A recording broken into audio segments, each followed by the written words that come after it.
just wasn't mine with you, dude.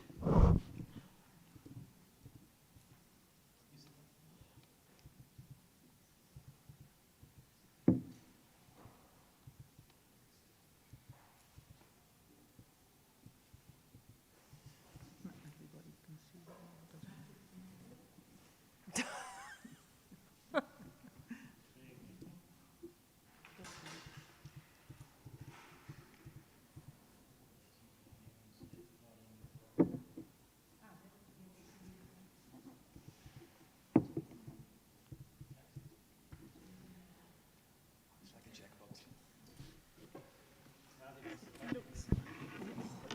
Yeah, don't worry. It's Ik log ook maar in met mijn paswoord. It doesn't work. Don't worry. Can I take it? Yeah, sure. It's okay. Yeah, it's fine. Don't worry. Taking a lot of time. It's a lot easier. Tested before. Don't Technical worry. tests. It's fine. No,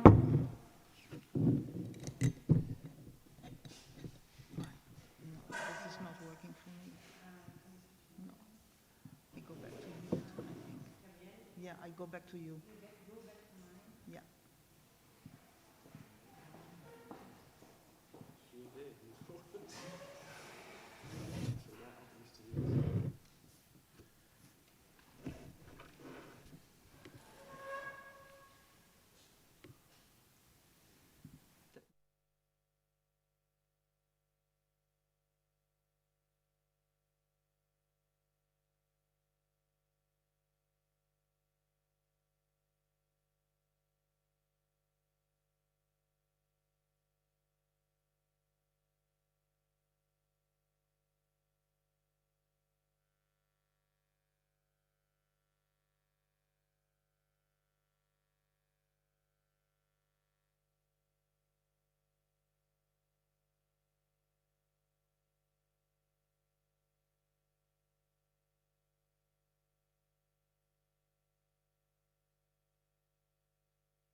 Goedenavond, good evening everybody. Welcome in the messy sculpture studio, which is a much better place to think about art than a very clean auditorium, I think. Because in an auditorium, you're expected to listen, whereas in a studio like this one, you're expected to be studying. So for interaction, I believe this is a much better place to go in debate about current art education. So what does an art school, do I sound okay? Yeah, can you hear me? Yeah, okay. What does an art school in the 21st century have to look like? Is it still an institution, or should we rather consider it a collective or a community? How does it position itself towards its own history and its own tradition? How does an art school position itself regarding topical issues concerning ecological crisis and social injustice? How does it relate to the governmental and institutional structures that allow it to exist and perform? And most important, yes indeed, how can art education contribute to better art, a better world, and a better art world? Welcome to this panel talk, part of the program of the Research Festival Articulate.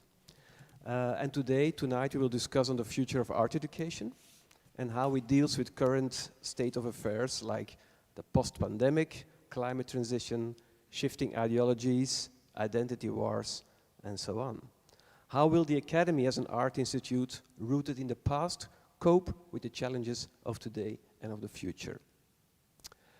Nico and Judith invited for this debate 3 guests, and we are very happy and very proud to have them here and to interact with their ideas.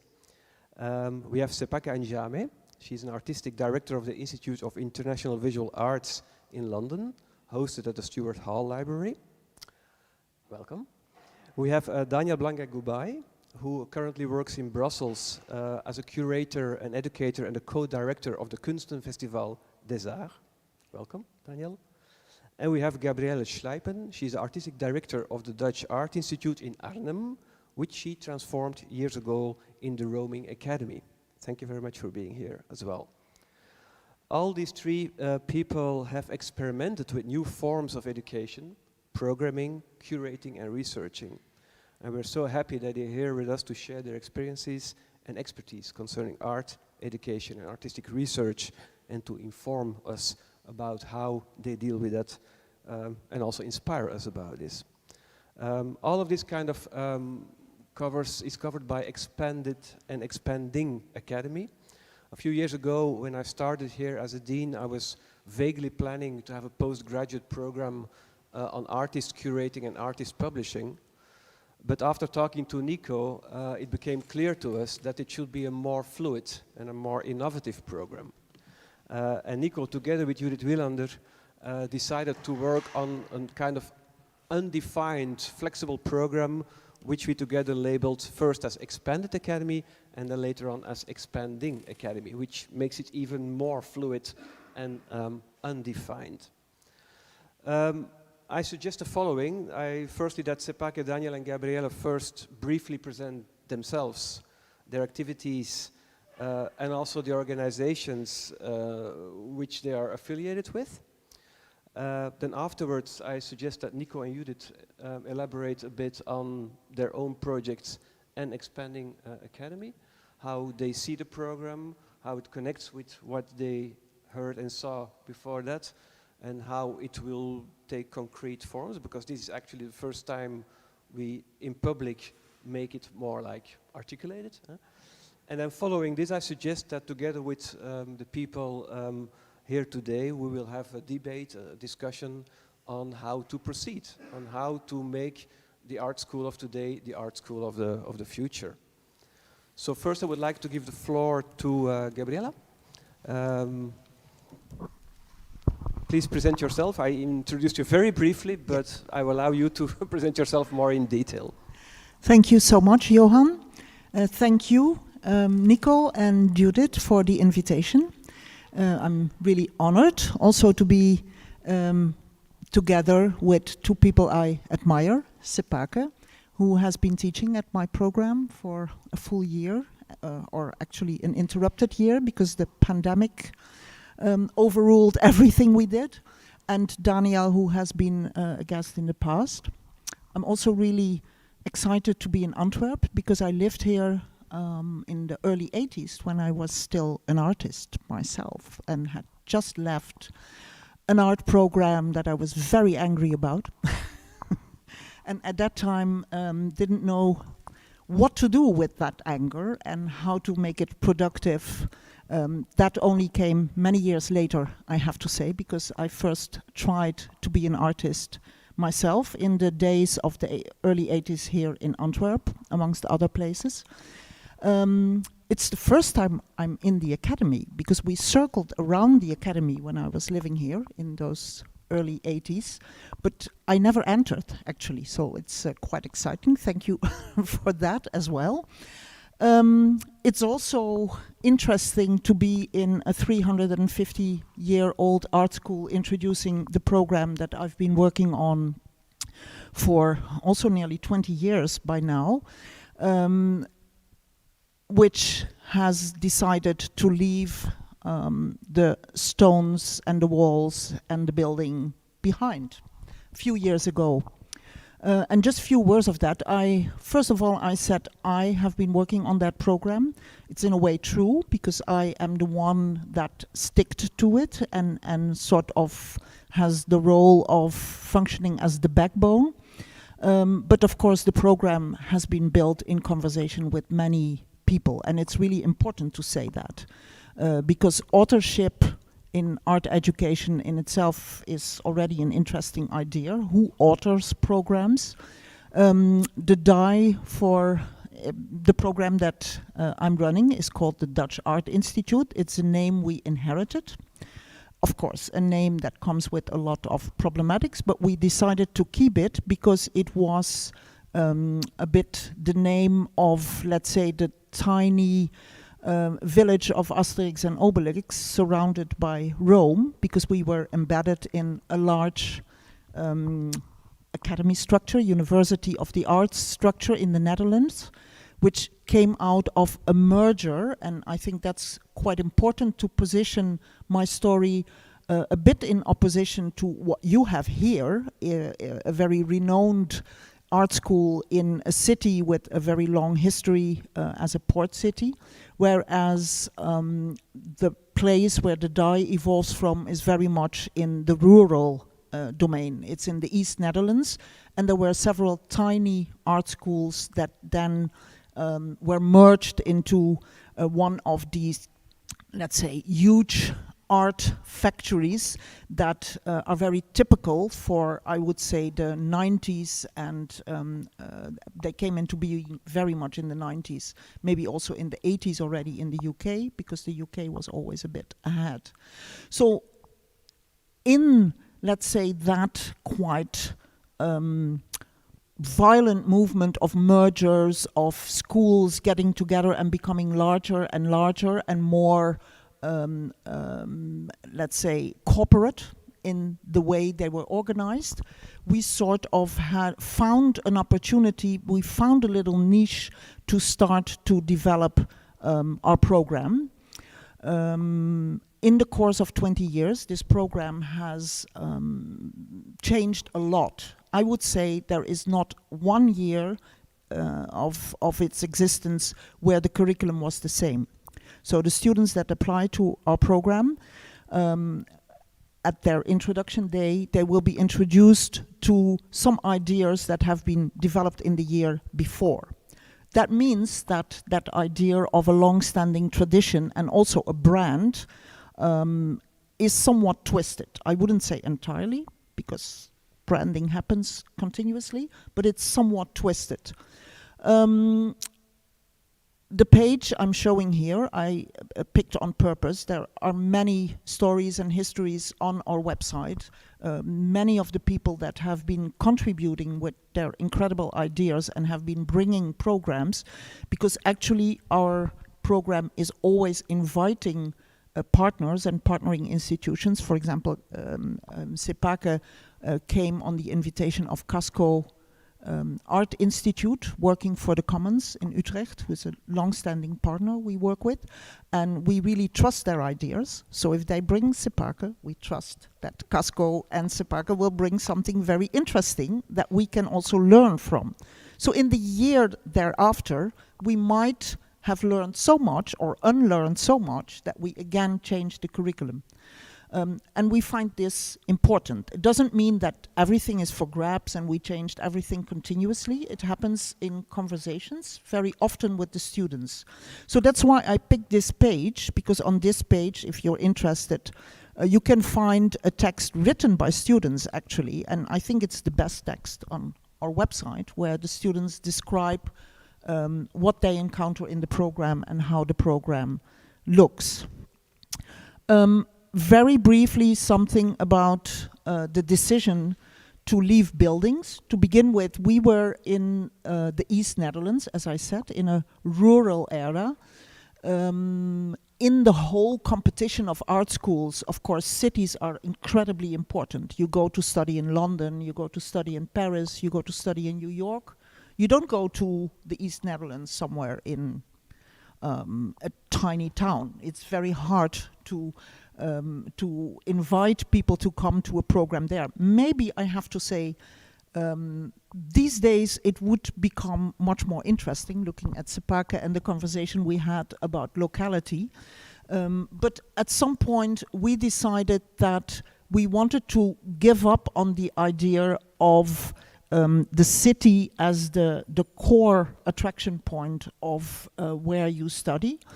And that idea radicalized over the course of several years. We have been traveling a lot, but in 2017 we decided, and we also managed, to get out of the university's buildings. And that literally means that we don't have a building anymore. So our archive is in a small bookshop where we collaborate with, and the rest is in our suitcases and in the computer. And in a very ad hoc-ish way, we come together. It's a group of around 60 students, and I would say in total maybe 30 involved tutors and tutorial teams and partners.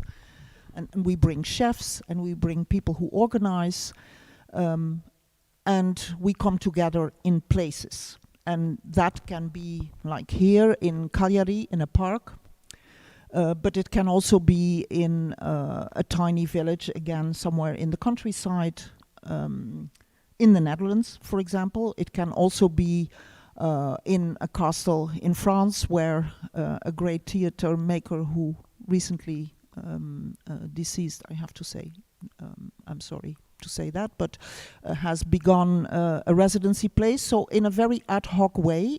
And maybe the final thing to say that is important about that is that we often involve alumni from the program to invite us. So for example, Cagliari is the capital of Sardinia in South Italy, and Luca Carboni was a student at the DAI and lived in Amsterdam and Berlin for a long time to study, and at some point, actually during his study at the DAI, decided that it would be very interesting to go back to Sardinia and try and build a practice there. And one of the first things he did was invite our program to come to Cagliari, and we went several times, and so he introduced us to many spaces there, and that's how the school, let's say, also became a part of a practice that he was just opening up in Cagliari. Just to give one example. I will keep it short. Of course, understandably, and Sepake knows this very well, because last year in beginning of March we were in Tunis, in Tunisia, with these 80, 90 people. Again, a wonderful alumna who had invited and initiated this whole project of traveling there and have our roaming academy in Tunisia. But then the pandemic broke out and we were stuck in Tunis and had to get everybody back to all the places where people live. So ending here is also maybe a bit of an open question, because in our short existence we are also arriving at this moment, like how sustainable is a roaming academy in times of pandemics and climate change, and how can you travel and how can you bring people from many places together to meet? These are questions that we're dealing with. We have not yet found the answers, so it's something that we are in the middle of. But maybe to end on a happy note, I think given the fact that we have this very strong alumni community that actually meets in many places. There are many people living in Rotterdam, for example. In Brussels, there is a large group of alumni. In Berlin, there is a large group of alumni. In Rome, I just met a large group of Italian students from several generations. And somehow the expanding of the academy is also with the alumni, and somehow they also care for the continuation of the idea of the program. So that's the happy note maybe to end on, and I'm happy to pass on to Sepake. Can I just ask a question, Gabriëlle? Can you elaborate a little bit on what the program actually looks like? What do you actually do together as students and tutors and so on? Yeah. It's to do it in very short time. It's a bit of a challenge because, but we have a curriculum, of course. As I said, the details of the curriculum change every year. We have a very active group of students who think along with us, but it consists of 3 pillars. So we come together 9 times a year for, let's say, 8, 9, sometimes 14 days. The program consists of, the curriculum consists of 3 pillars. One is called the how to do things with theory. So this is like quite explicitly the theory part of the program. This year there is a tutorial team of theory tutors coming together for 2 full days during such a DAI week, as it is called. And there is a lot of reading, and but there is also practice in there. Then the second pillar, and people have to write. So theory is a strong component of the program. Of course, we don't do that when we are together on location. The writing happens in between. So you have to understand it's a full-time program. The coming together is, let's say, the contact hours. And then we have the co-op academy. This is where we team up with partners, like Casco I mentioned already, or If I Can Dance, I Don't Want to Be Part of Your Revolution, which is a performance platform, with Savvy Contemporary, that's a partner now for several years in Berlin, really wonderful partner, all of them, by the way, but we have a partner in Bilbao, Bulegua. They are doing a co-op, as it is called, around curating and more, but you can find that on the website. So these co-ops consist of a group that works together thematically for a year, and the partner has set the theme. And then the students are very carefully selected. They have to respond to what is proposed and write how they could see their practice. And I also have to say that it's very de-disciplined. So our students are all sorts of things. They are sometimes writer, visual artist, curator, dancer. We've had a wide variety, often also hybrid practice.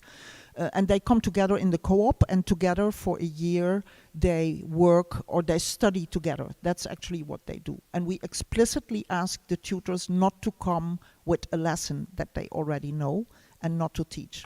So we ask them to study together, and there is teaching involved, of course, but we invite everybody to work on that theme for a year. And then the third pillar of the curriculum is called the Planetary Campus. And this is designed in such a way that student voices can be heard. That's very important in whatever they do or whatever they think is important, but also that we make connections with the locations. So there we invite people to come and speak like this, for example, or we have curators curating a symposium, etc., etc. So it's these 3 pillars, but maybe the most important thing is that during such a week we eat together 3 times a day. And students, I was just reading in the text again, they also brush their teeth together and have lots of discussions when they do that. And they also often sleep together in rooms with sometimes a lot of people. And all of the students testify that that is extremely important aspect. Yeah, thank you very much. Sepake, the floor is yours. Okay, so I'm going to pass around a... No, don't worry, it's not. We're going to go non-presentational, actually. So I'm going to pass around the paper with some writing and pictures in it. Okay, so... Hi everyone, my name is Sepake Angiama. I'm the artistic director of Innova, but I'm not going to talk about Innova today. I think, as like maybe Gabriëlle said, you know, we wear many hats, and I've worn many hats. So I was a visiting tutor for Dutch Art Institute last year, which feels like a million years ago, I have to say. And I also had the pleasure of being part of Daniel's festival in Brussels 2 years ago, 2019, for the Kunsten Festival des Arts, which is an amazing blend of Flemish and French in one title. And for that I did something called the School of Dark, or the School of Darkness. And I think for me it's really important to practice and to understand maybe in a way I have a question which is like, how do you practice your practice, right? Because people sort of often talk about having a practice, but actually how do you practice that? So this idea of like, for me now, which is very much about institutional praxis, so like how does an institution not only say that it's doing these things, but how does it actually do these things, right? So yeah, that's where I'm at. But I'm also in a place where I've been with other artists who have initiated their own schools as a form of practice or as praxis. I've been gathering their practices for them to be able to share what they're doing, because I think there's something that can be learnt that I could bring into the institution. So that's what I'm trying to work out now, you know, how do informal structures form or shape a formal structure like an institution. I can show you my PowerPoint another day. I'm sure it's not that important, but I'm going to, what I'm going to do is I'm going to read some things, and I'm going to read in lots of different registers. So part of this will sound like it's a lecture, part of this will sound like I'm reading you a bedtime story. Maybe it's almost like advice from a big sister. Take it as you will. I have to say it's really lovely to be here. Apparently I was here about 10 years ago, and I was saying, I don't know, Nico doesn't look any different. He looks exactly the same. He might have traveled through time, which is possible. Maybe, and if we bend time, maybe we are actually just back where I was 10 years ago. So it's a beginning and an ending and a start of something new, potentially. So I've been thinking a lot about this idea of the meanwhile, like what's happening somewhere else, something is happening somewhere else at the same time. I got really interested in this idea of the meanwhile when I was living in Germany, and I found out there wasn't a direct translation for the word meanwhile. I don't know if there's a direct translation actually in Flemish or in... Oh, so you guys have it. So I was like, well, why isn't there a direct translation for it in German? And we'd been trying to find other words that would kind of cover it, but it doesn't, you know, it doesn't seem to be the case. And so I was thinking about, for me, how important the meanwhile is because of the dominance of any kind of narrative. So I'm sure there's a narrative that's told about this school. I'm sure there's a dominant narrative which is repeated and recorded and people can retell you. But there's also a meanwhile to those narratives as well. And for me, that's where something really interesting is happening, and that's what I'm interested in unearthing. So these notions of the meanwhile and the elsewhere, which is like what's happening beside the main action, is, I think, always... I suppose it's also maybe a way of practicing, you know, because obviously there's always going to be something that occupies the main stage, but I guess I'm kind of interested in, I don't know, what the chorus is doing or what's happening in a corner.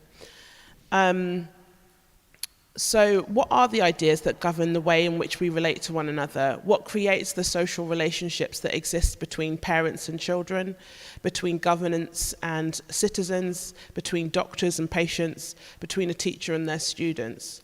Not only people in relation, but other entities too. How do we characterize the set of relationships between institutions and art, between architecture and values, between institutions and production? So one of the things I was doing, or starting to think about 10 years ago when I came to the school, was around the idea of cooperation. What does it mean to cooperate? I was interested in practices of collaboration and dialogic practices that were not necessarily perpetuating the idea of individual artistic practice. And one of the things I wanted to do was to bring students from different schools together, so not only from Antwerp, but also from Brussels, and it was sometimes the first time these people were meeting each other. And in order to kind of break, let's say, a certain structure or a way of entering into working together, I started developing exercises with the body. And I'm not, you know, I don't come from dance or anything. I'm not like someone who's like, oh yeah, let's, you know, stretch out. So we would do these exercises that would sometimes take such a long time to figure out because your body was connected physically to somebody else's. And that seems like quite perverse to say now in this time of like Corona where touching is like not really a thing you're encouraged to do. But we would sometimes be in these like hot, sweaty, you know, mounds of body, basically arm and leg, not knowing which bit was your arm, not knowing which was somebody else's leg, and just trying to like move together as one. And the idea with these exercises was that it was to extend the thinking beyond your own body and to think that the way that you move is also affecting somebody else's movement.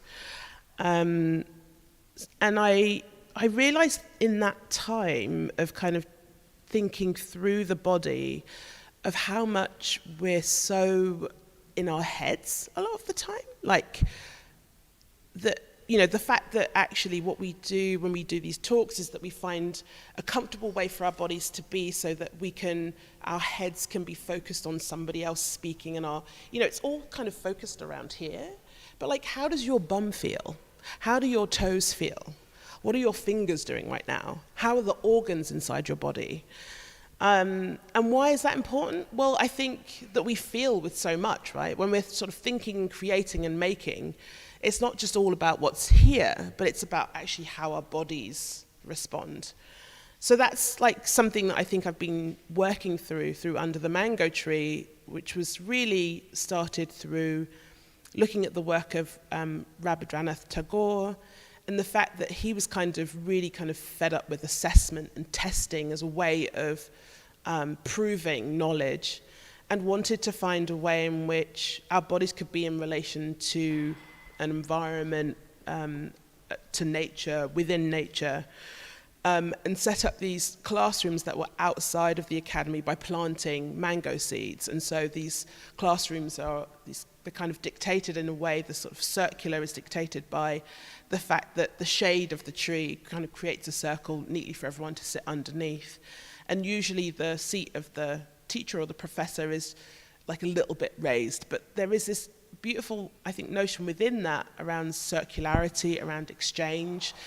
And I often find, and I definitely found when I was at DAI, that you know, as well as giving, you're also receiving, right? It's not as if it's just like a one-way street, that these ideas are generative and they're making you think about things in the world. So yeah, that's what I'm kind of thinking about. So I'm just going to read one thing about circular forms, and then I'm going to pass on.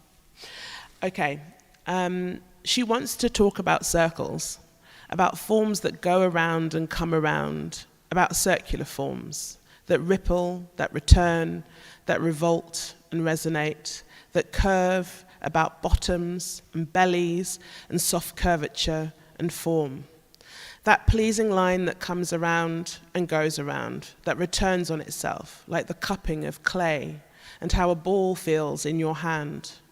Open circles with fissures and breaks and spaces for more, the shape that our bodies make when they are fetal, curling up into a ball, when in fear or feeling sick or wanting to make yourself small.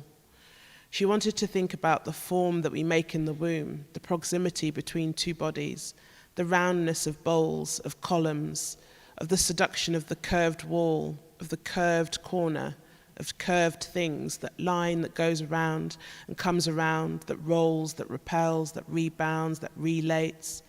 A circle, a round, relenting circle, a line that goes around and comes around, that revolts, that repels, that spins, that resonates, that ripples, that responds, that returns, that rattles, that goes around and comes around, that responds to the sound, that echoes, that rebounds, that line that would rather continue along its way, a revolution of sorts. Sepake, I already feel much hotter now. Well, the floor is yours. Thanks so much. Thanks a lot for inviting me here. It's so nice, and especially being here with Gabriëlle and Sepake, who are two women I admire a lot, and we had a chance to indeed cross paths beforehand. And mainly just like to explain as well the work we are doing right now in Kunstfestival des Arts, which is also a kind of collective work, as has been previously led by Sepake and by Gabriëlle. I would like just like to briefly outline a bit how I arrived there, because somehow I started from a more academic background and just like working in first in university and then moving into art academies, and being always very fascinated by the potentiality of pedagogy and how academies and university were full of incredibly valuable tools to reflect and share knowledge together, and what were at the same time the frustration or sometimes the rage, as Gabriëlle was saying, that also brought me to try to work differently within an art institution. Indeed, before I was teaching at a university before in Germany, in Düsseldorf, and somehow for me the whole relation between theory and practice was starting to become very problematic, the way it was articulated and the way in which artistic creation was seen as something to reflect upon and not as a way of reflecting, not as a way through which to analyze what was happening, but more something that had to be theorized. And this is what brought me first to work in the art academy in Brussels, in a French-speaking art academy, creating one department of performance within art academy and trying to bring together theory and practice, something that somehow I feel very close to what is happening here, and that I find incredibly still important. And then at the same time, at a certain moment, 3 years ago, I was appointed at the direction of Kunstfestival des Arts, which is mainly a festival working with performing art that comes from the tradition of theater and dance, but where the main focus is as well producing new works and accompany artists in the process of creation of works that have to be produced in Brussels. And every year there's a kind of selection of 35 projects that are accompanied and produced. And there it was not only somehow the interest I had in pedagogy, but also mainly the fact of listening what was happening as well in artistic creation and in the field, that brought the topic of pedagogy within Kunstenfestival des Arts, in the sense that it was a moment, as Sepake was saying, where like a lot of artists were reflecting about what does it mean to create pedagogical fictional institutions, and it's something that somehow was very important for me. What is the potentiality of imagining new ways of producing knowledge, and to do this within the field of artistic creation, and what's the specificity as well, and the incredible potentiality and freedom that exists, but also problems that might exist, but what's the freedom as well that exists in trying to experiment this as an artistic project. And somehow this was the starting point where we realized that if we really wanted to stay faithful to the mission of Kunstenfestival des Arts, which was trying to listen as well what were the needs as well of artists in creating new works, that it was important as well to produce projects of experimental pedagogy, or even more than projects, I would say practices of experimental pedagogy, because somehow this for us was somehow the crucial step as well. How can a festival not only support projects, so something that has to be shown with a punctual result within the time frame of the festival, but how can we acknowledge this possible shift towards processes and practice, and then the festival can also support this and the creation of ephemeral schools or temporary sites for exchanging of knowledge within the frame of the festival. So that's it was very fast, everything, because we were appointed in October, and then the first edition of the festival was in May, and so we started but we still wanted to have this as a kind in the first edition, because it was somehow something that was also at the core of the project that we wrote when applying for Kunstenfestival des Arts. And as many other institutions, the festival had the traditions of presenting workshops. And as I was mentioning to Nico and Judith, this was more considered to be marginal activities of the institution, or Randaktiviteiten of what was the core of the mission of the festival. And we wanted just like to symbolically turn this completely upside down and just like reclaim the centrality of pedagogical practices within a performing art festival. And so we created a kind of fictional school, which was called, it's still called Free School, which was a program within the program that allowed us to support and to produce 10 different artistic projects that had to deal with the transmission of knowledge and the kind of experimental co-learning together as an artistic practice.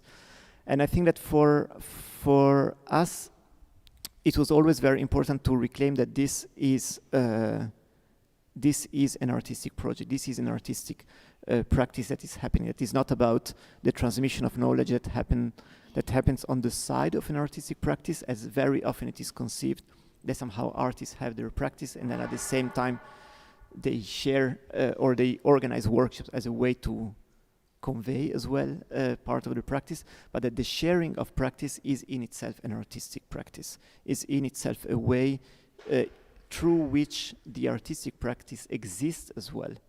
And so all the projects were somehow, one was a project of Sepake, for example, which was the School of Darkness, and all the projects were depending sometimes like some days, sometimes up to 10 days of inventing schools and inventing ways of sharing with participants somehow that were coming. And they were happening simultaneously in the idea of if we were to invent a fictional school today, what would this curriculum be, and how can we have several classes that are happening simultaneously? In some of the projects, for us it was also important to try to address the question not only, I mean, one of the questions was what is knowledge, and how, also starting from the specificity of the context in which we were operating as a festival, so starting from Brussels, but also starting from the frame of knowledge in the way it has been shaped by Western modernity, being in a city in Europe, and how to respond as well to the way in which knowledge has been transform into that which has to be verbalized, that which has to be quantified, and this is also the potentiality that comes from so many artists experimenting with this. What does it mean to find different ways that, and to see in the artistic practice the potentiality of sharing knowledge in ways that cannot be verbalized, and that's in ways that cannot be simply quantified. So that for us was from the very beginning the incredible strength that artistic creation has to invent new ways of being together and to create and share knowledge. And sometimes at the same time the question was not only what is knowledge, but I would say that almost immediately it also became in which way knowledge is shared, but also who has the possibility of sharing knowledge, and what is the connection between power and knowledge that also shaped very often the social hierarchies, where being in the possibility or being in the position of sharing knowledge automatically creates a certain power as well. And the question about who has the possibility of sharing knowledge became a kind of political question at the core of the school. And so most of the projects were also dealing with something that I would call here, for lack of a better term, invisibilized knowledge. And we also insisted on this idea of invisibilized and not as invisible, indeed, because nothing is invisible in se. I mean, everything it depends where and in which kind of context. But we wanted to work about what has been invisibilized in respect to a kind of more mainstream idea of what knowledge was in Brussels at the moment, and how to reflect about ways of or forms of knowledge that to which visibility was less given somehow.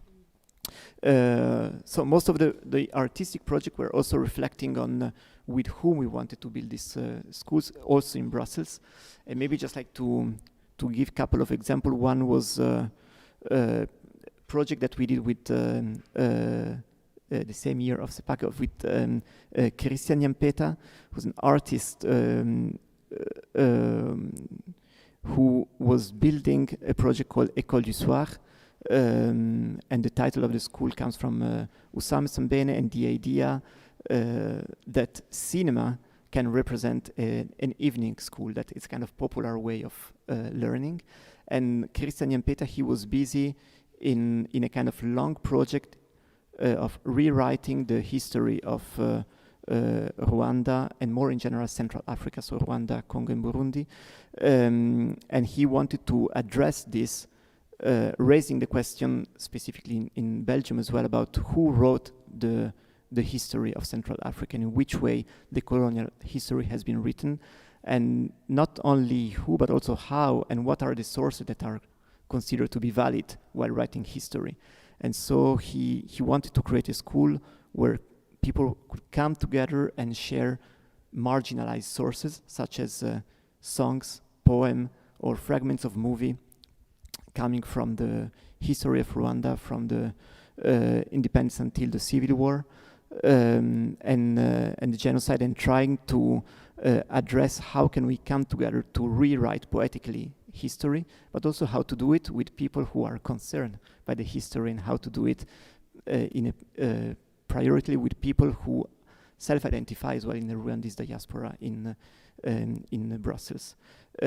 Or another project with Gérald Courdian, who was busy at the moment in giving workshops and collaborating with schools for car mechanics and transformation of car. And Brussels has a very strong tradition of school of car mechanics because it has an industry related to it.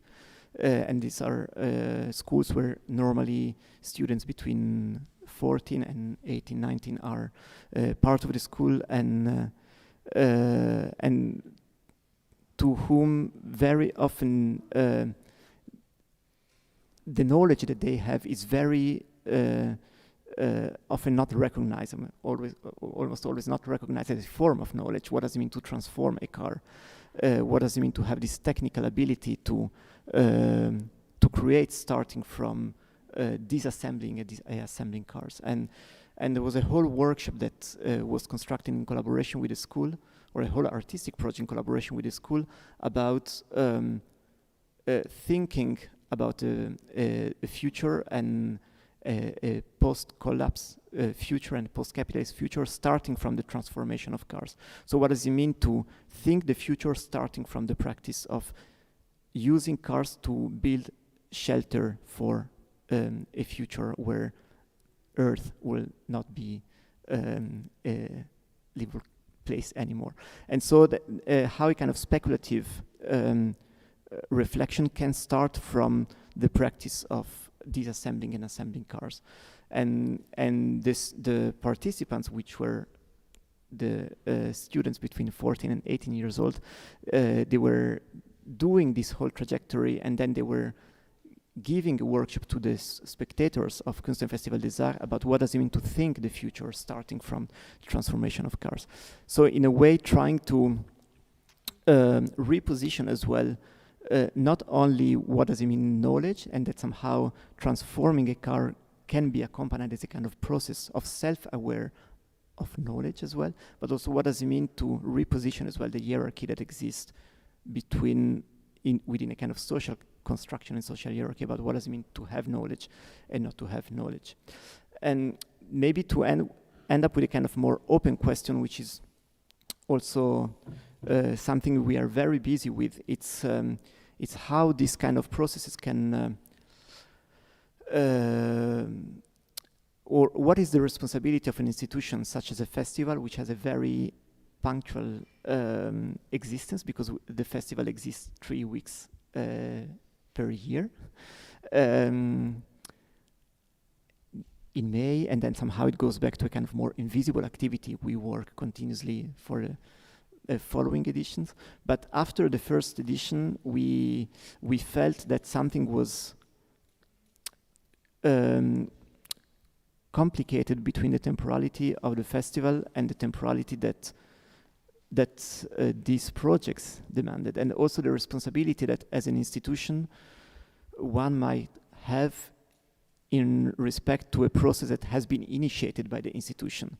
And so we are trying to see with some of these projects how can we maintain the projects during the year, despite the fact that the festival only exists 3 weeks, as a kind of exception in respect to the modus operandi of the festival. And this somehow for us it's at the core of the current reflection also right now, also about like the future, because we are still somehow an institution that has to maintain a specific temporality. We have to stay as a kind of festival, but at the same time we are trying to understand how to expand it beyond what has been somehow shaped as our temporality. And it's part of a kind of open reflection we are having more at the moment. And I will maybe stop here. Thank you very much, Daniel. Before we go to Judith and Nico, I would, because we are being teased a lot by your ideas and your reflections, maybe there are already some questions from part of the students in the audience towards the three speakers concerning what they already discussed. Before we go to the Expanding Academy part, should anything be elaborated upon? Well, I have a question for Daniel, because we spoke about it last week when we met online. Is that your experiences in the festival also brought you back to a program in the school, in an existing school, and I found that quite interesting. Maybe you can elaborate a little bit on the salmon. Yeah. So somehow before, as I was saying before, jumping in Kunst Festival des Arts, I was directing a department at an art school in Brussels, and then I stopped when I was appointed. But then they asked me if I could still keep a small percentage of teaching, which I was happy to do, because I just like love to reflect together, how can we learn together. But then it came also with a lot of freedom, that I could do a bit what I wanted. And then we together with the students, we invented a school within the school.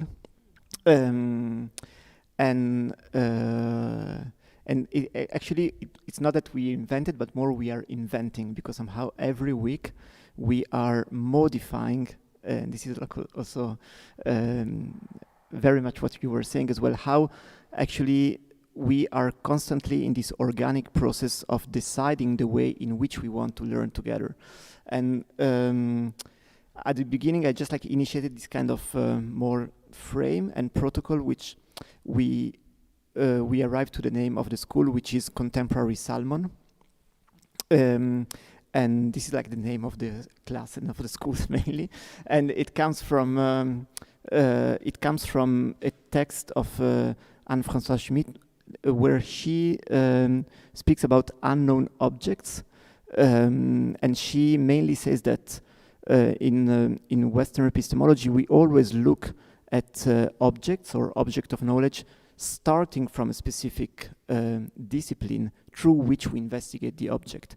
So somehow, and she says, when I look, if I have a fish in my hands, I can look at it from the perspective of gastronomy, or I can look at it from the perspective of biology, or I can look at it from the perspective of bioethic, or also of climate catastrophe, if we think about like the salmon and the impact that it has, or from the perspective of art history or chromatology, that somehow we can look at it from a specific perspective, and this discipline will not only guide us but also influence what we will find in the object itself, that somehow we are polluting what the object is telling us by looking at it from a specific somehow, putting words in the mouth of the object in order like to of the fish, exactly, to listen what we want to listen out of it.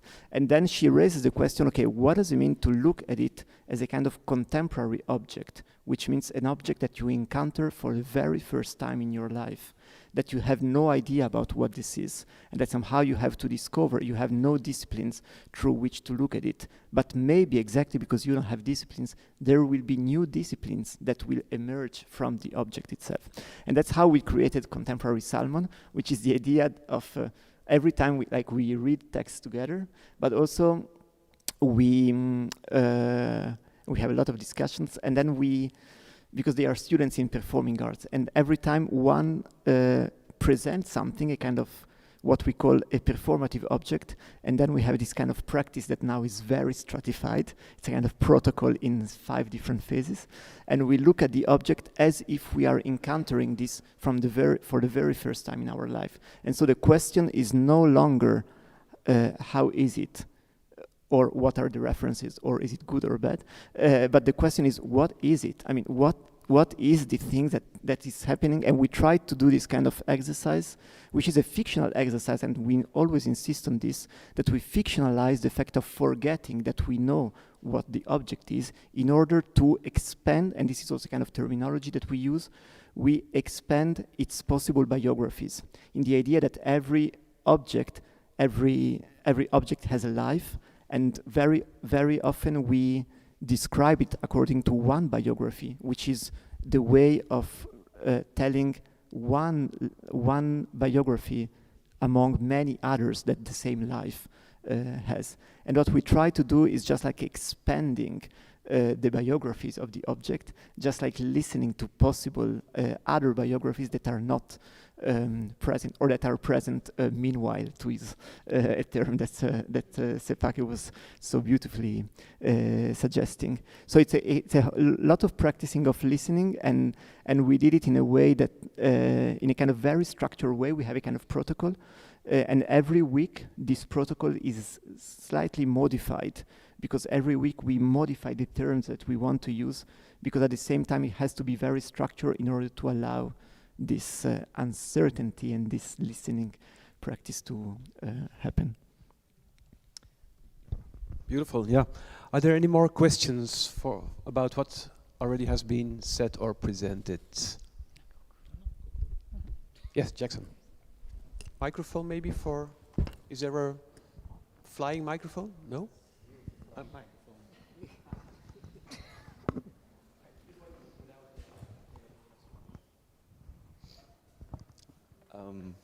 Thank you. Hello?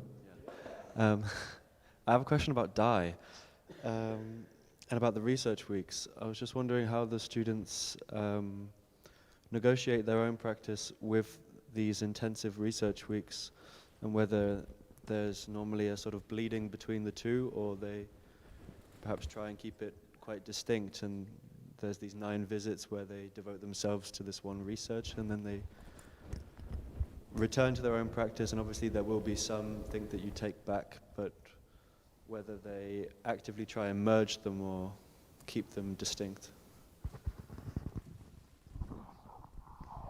Yeah, is it on? Yeah. Yeah, I think it begins with the own research and what is own research and what what is shared. I think not one of the students who has been through these 2 years with the DAI came out with their own research. It was profoundly changed and influenced, and as it had also changed, you know, the others and what they were doing. But it's true that there is a sort of, in the different models that we have, and also the different people that come, because let's say there is not one answer to this question. I think all the tutors that are working there and all the partners, but also the constellation of a group of students, have different ways of dealing with that.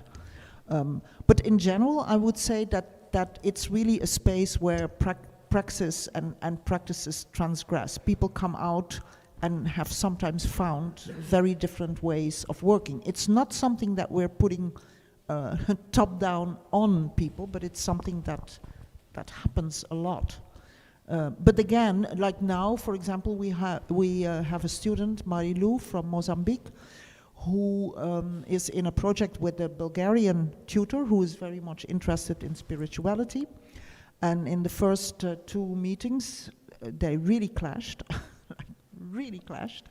And actually the tutor invited Marilou to teach in their teaching hours.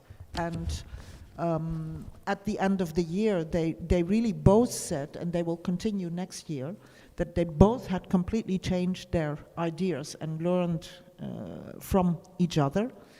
Of course, not giving up entirely on what their own practice is, but I think ideally, in the 2 years, you are prepared both as a tutor and as a student to give up a bit on that idea.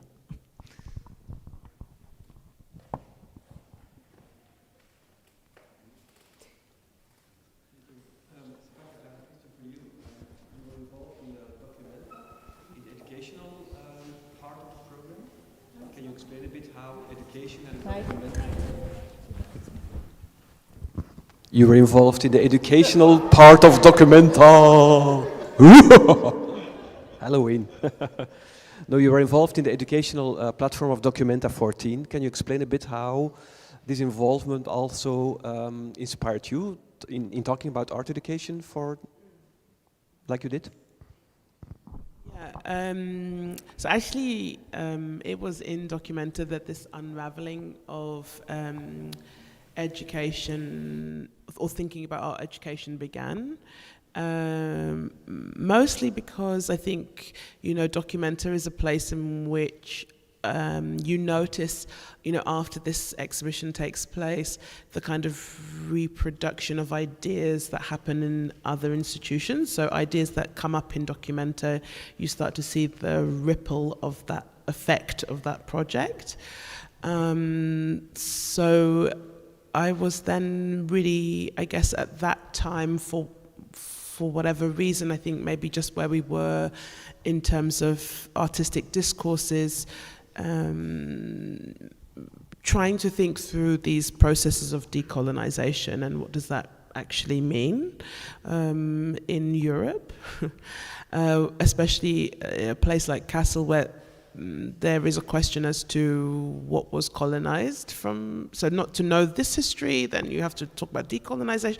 It's a lot. So I think we were struck by not trying to create a mass production of knowledge, but recognizing that each of us have our own individual narrative, and you have to start with this first. That's the only place you can really start from, because actually I really wish I knew about this contemporary salmon before, because then when you bring a practice or an artwork into the conversation. So I was very much involved with, in English what you'd say mediation. I think in German it's Kunstvermittlung.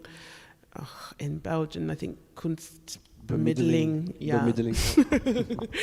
And so this this constant negotiation of I guess narratives and discourse around artistic practice that is really trying to challenge that there can be only one way to read an artwork. And I think this was something that we were trying to put on the table, that actually, because we all have very different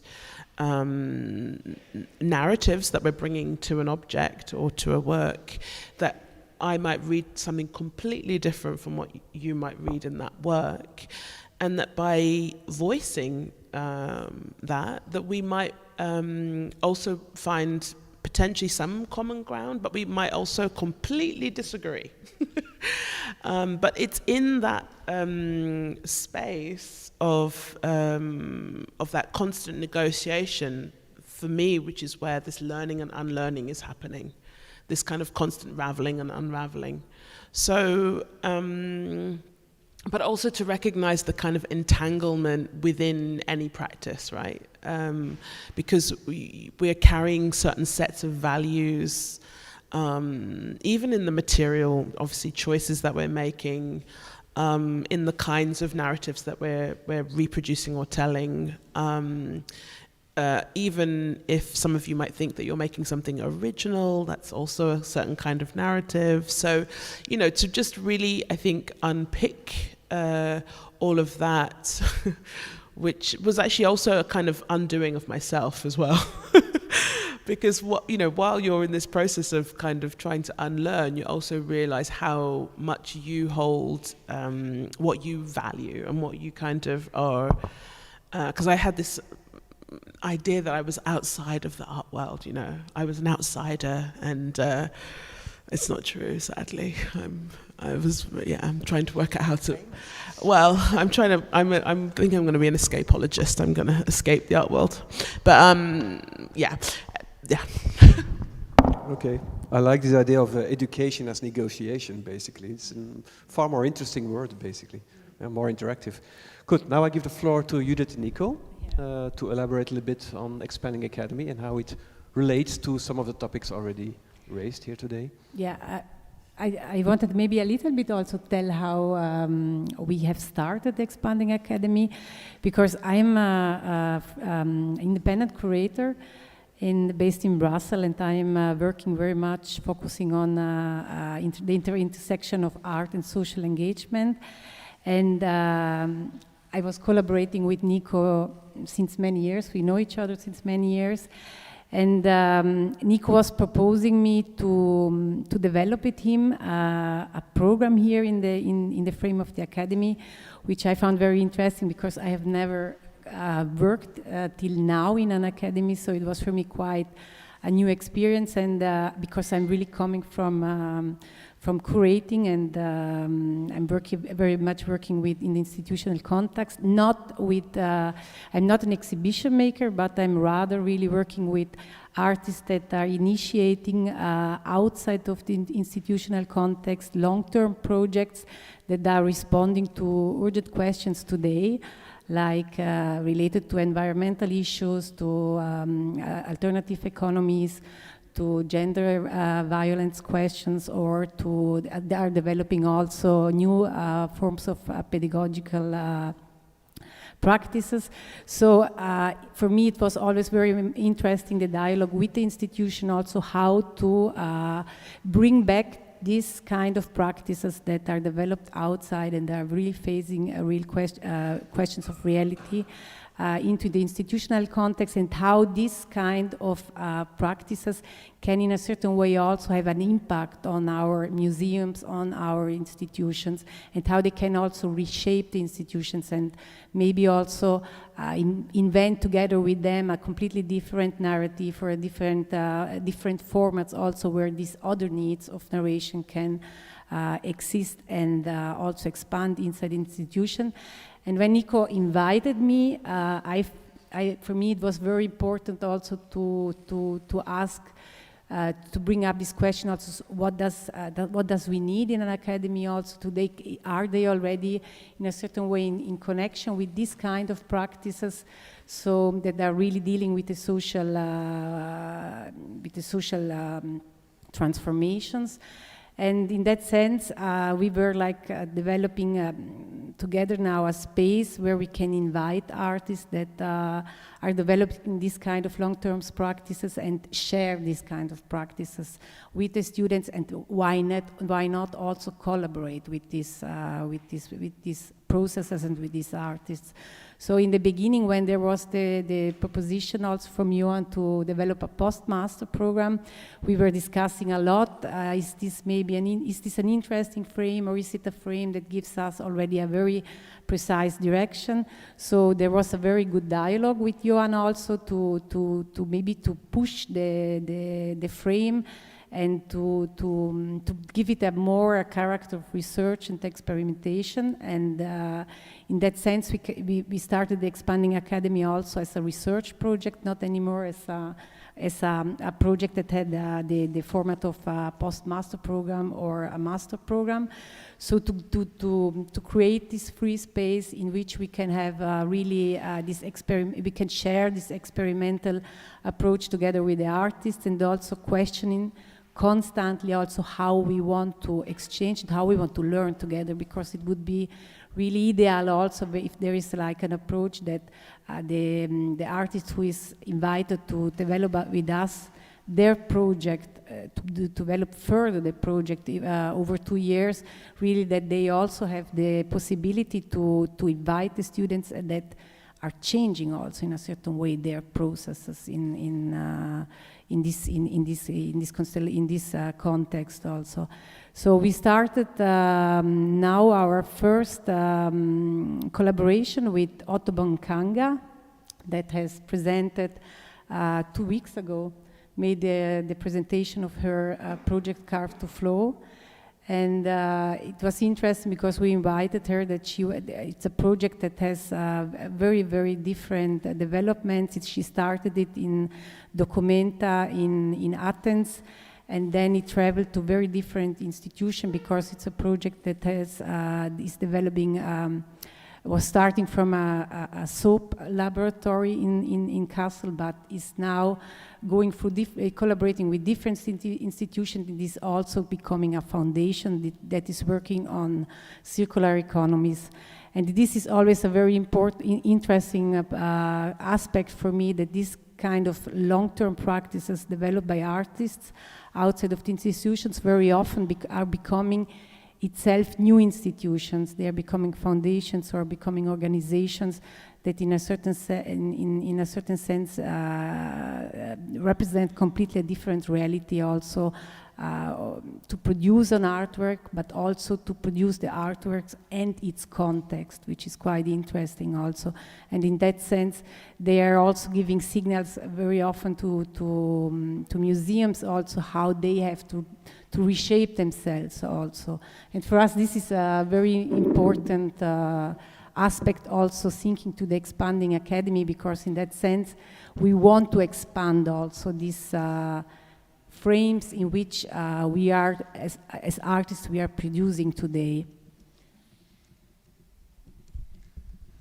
Yeah, I want also to say, maybe in relation to what Gabriëlle and Sepake were also saying, this notion of locality.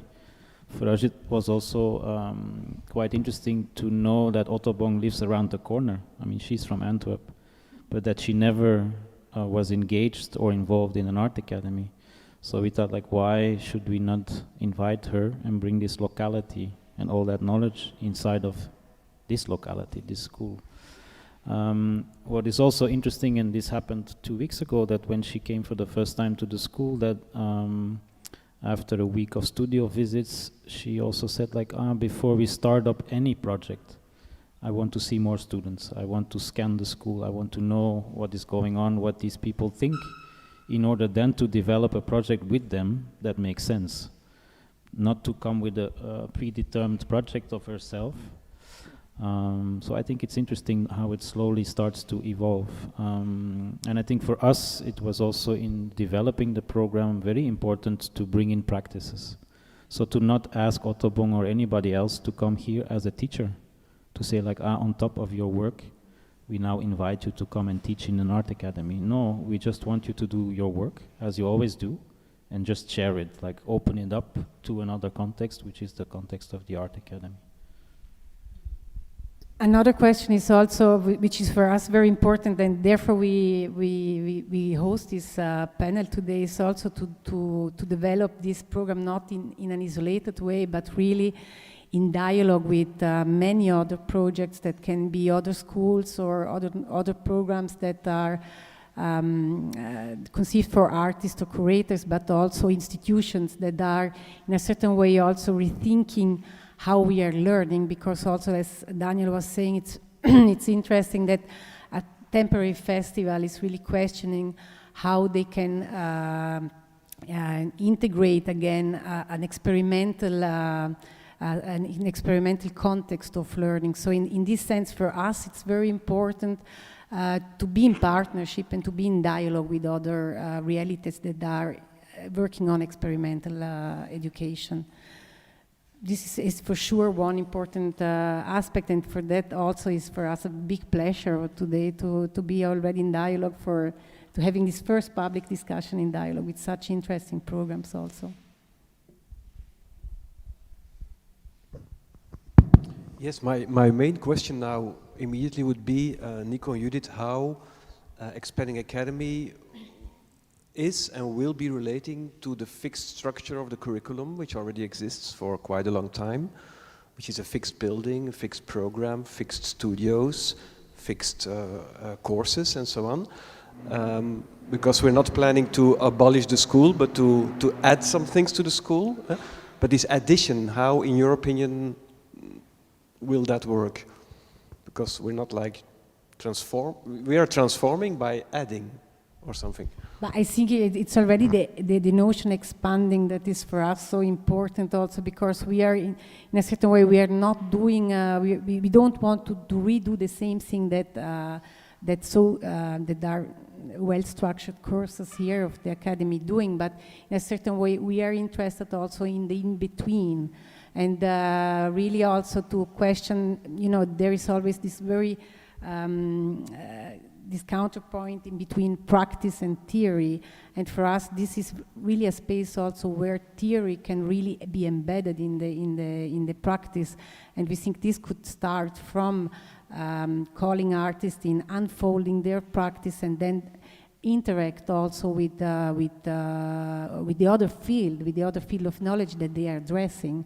So for us the idea is also to not to bring only artists, but also rather projects that they are developing and that are in dialogue with other important topics and questions. So in that sense, we would like really also to have a quite fluid movement in between disciplines, but not only among artistic disciplines, but really also disciplines from other fields of knowledge, other ways to produce knowledge. So maybe if a project is addressing then their environmental questions, so it will be very interesting to integrate our research with people that are coming from other fields that are researching on these kind of questions, and that they interact also with the artists.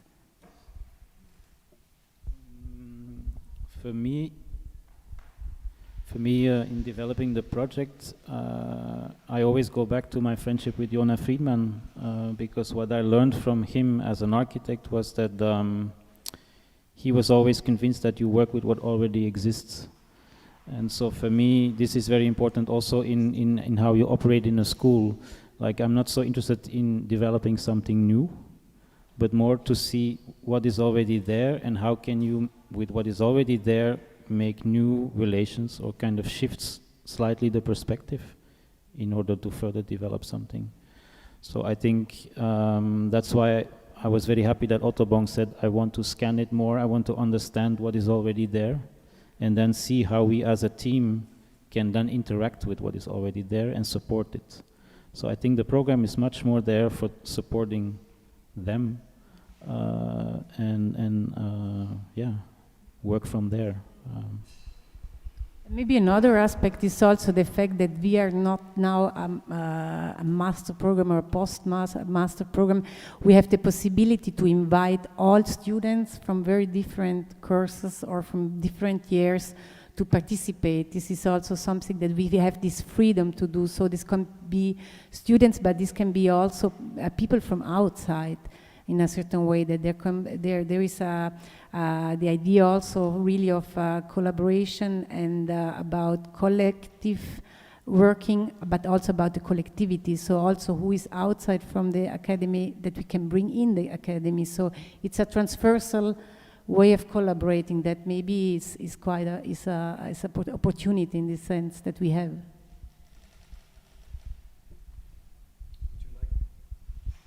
Would you like to ask a question or react to what Nico and Judith explained? I just wanted to say, I already told Nico, but I want to say it in public. It's such a privilege to have that freedom and that space.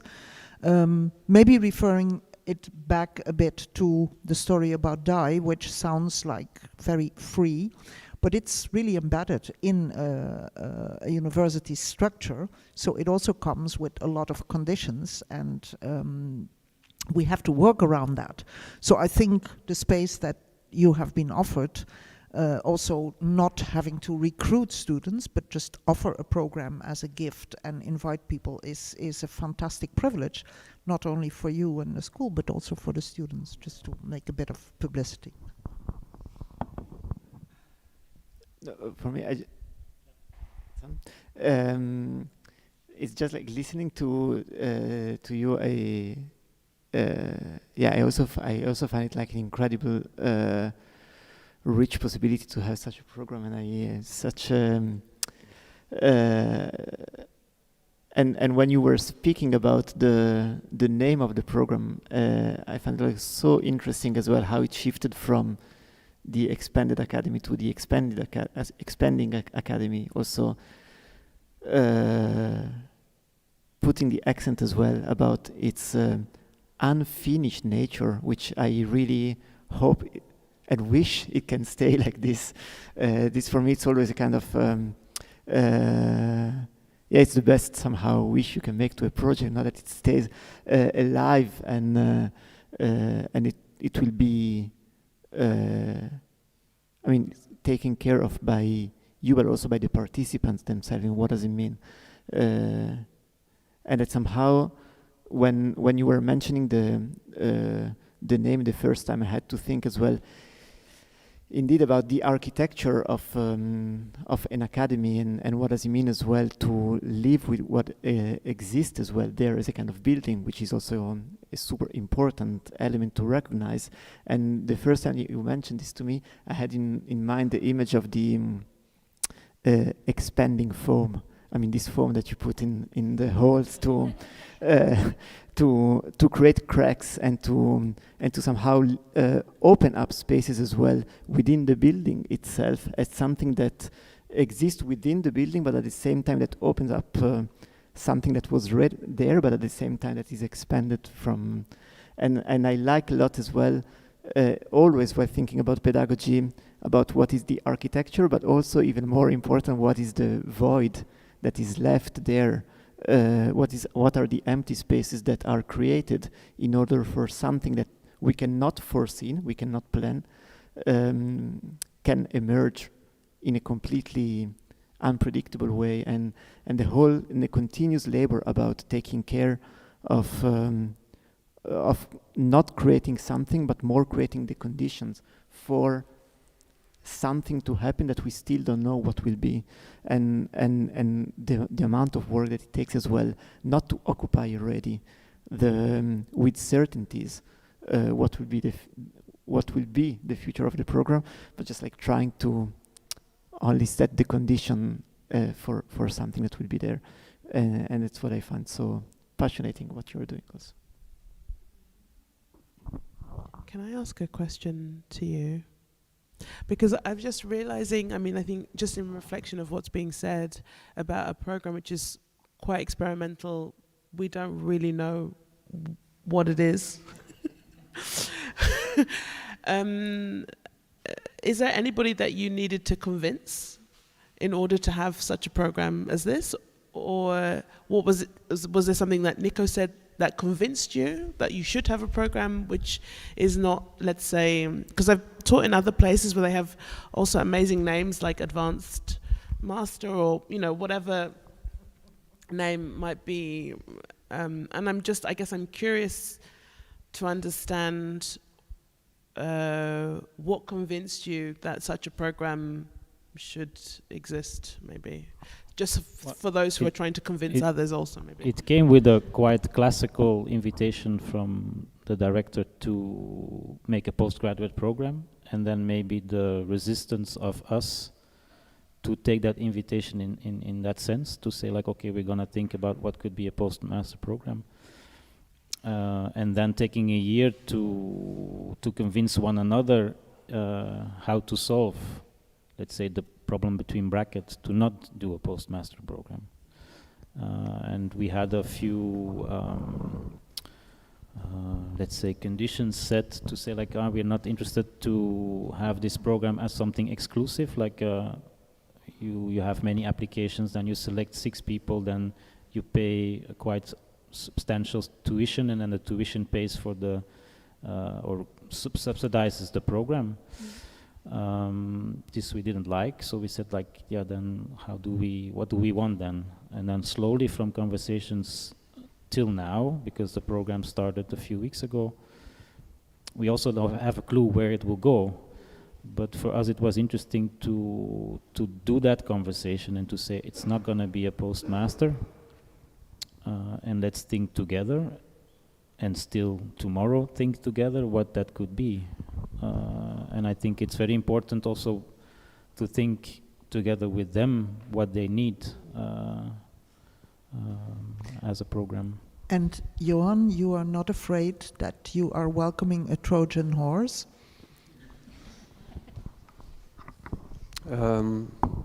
Trojan horses are crucial, I think, in developing things and breaking up things.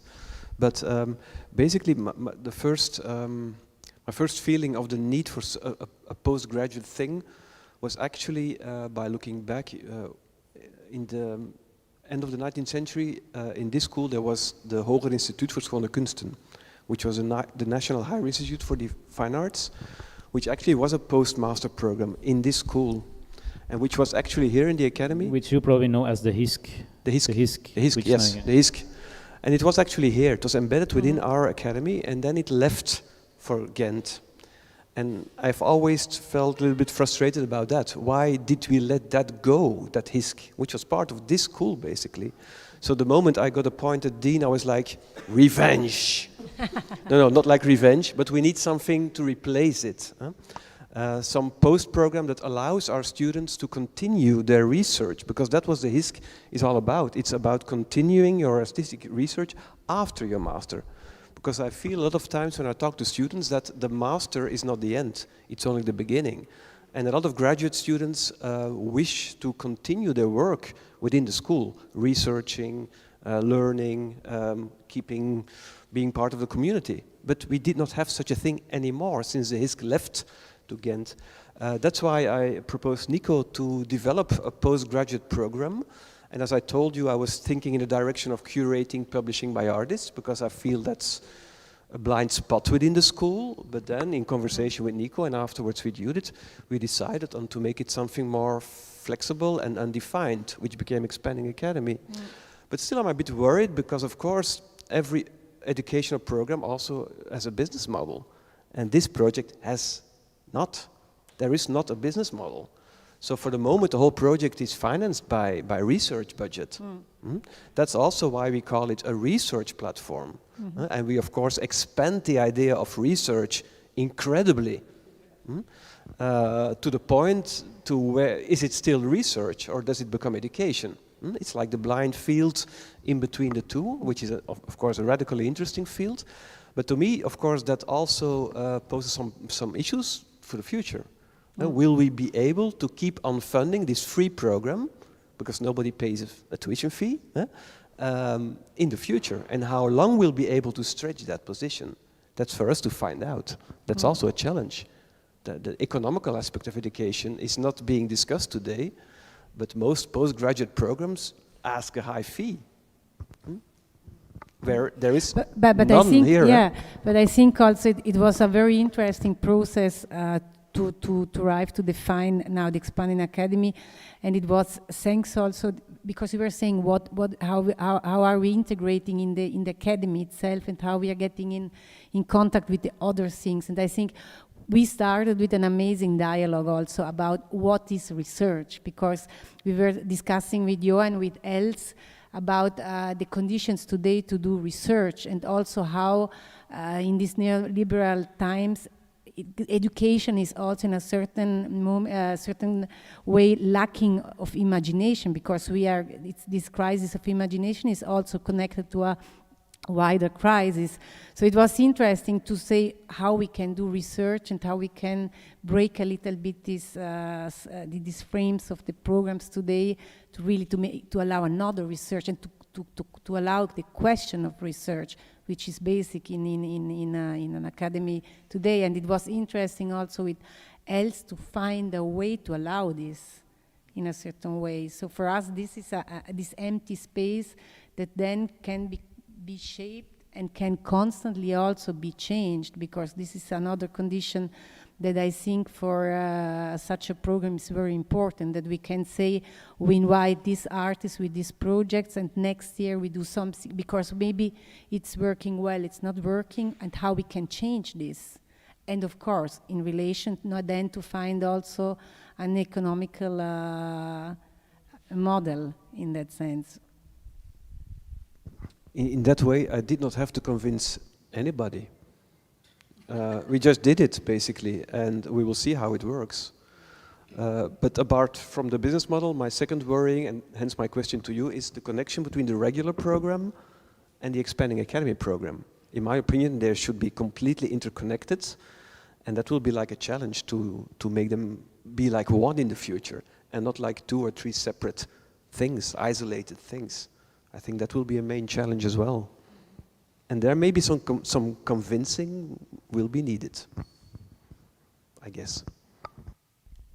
Yeah, but for example, the fact that it's happening here now in one of the departments or one of the disciplines of the school, I think is already a first step in integrating and communicating and getting entangled with one another.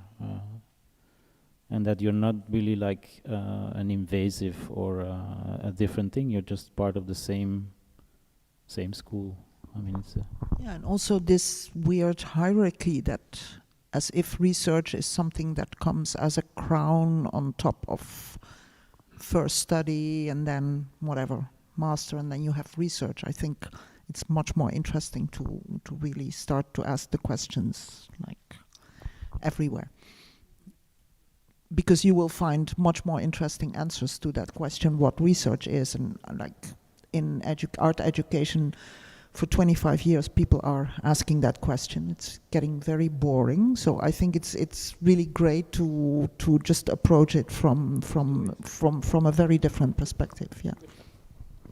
Okay, good. Are there any questions, remarks, suggestions? Yeah.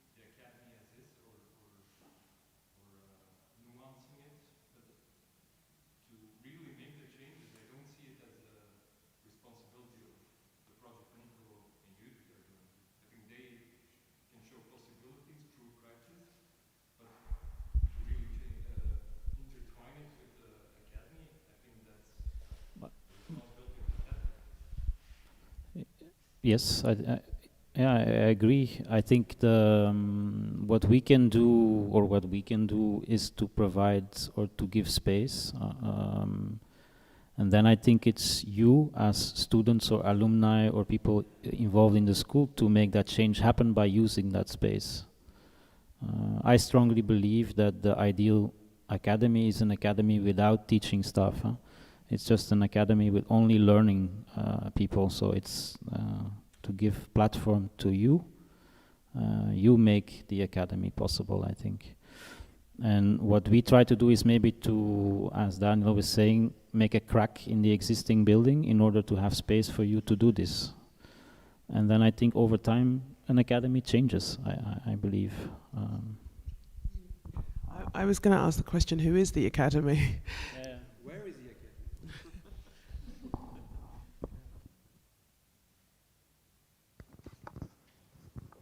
That's also what I believe, Vedran, that instead of implementing it, we are presenting it.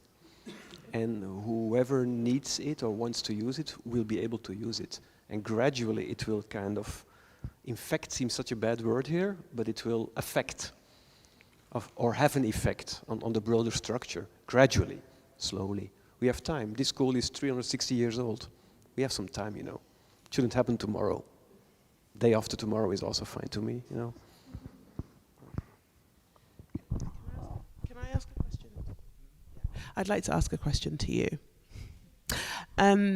Because I think behind your question is something around power and the power dynamics within who can make change.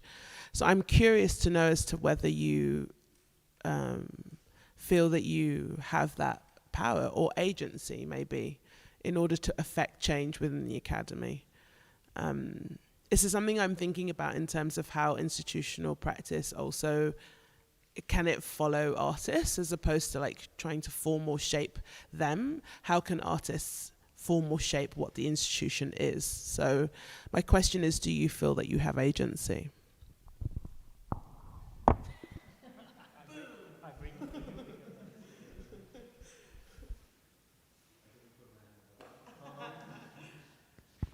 Picks me up. I think the school being 360 years old also means that it is very difficult to change. It's very rooted. It has its traditions and its ways of working, and I think you have to fight quite hard to be able to infect that.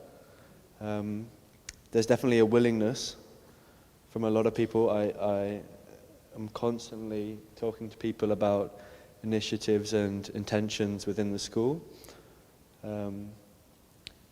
But perhaps there's also a risk that they get swallowed up or absorbed without coming to the surface in a meaningful way. Not always, huh? I'm just saying, it's just a risk.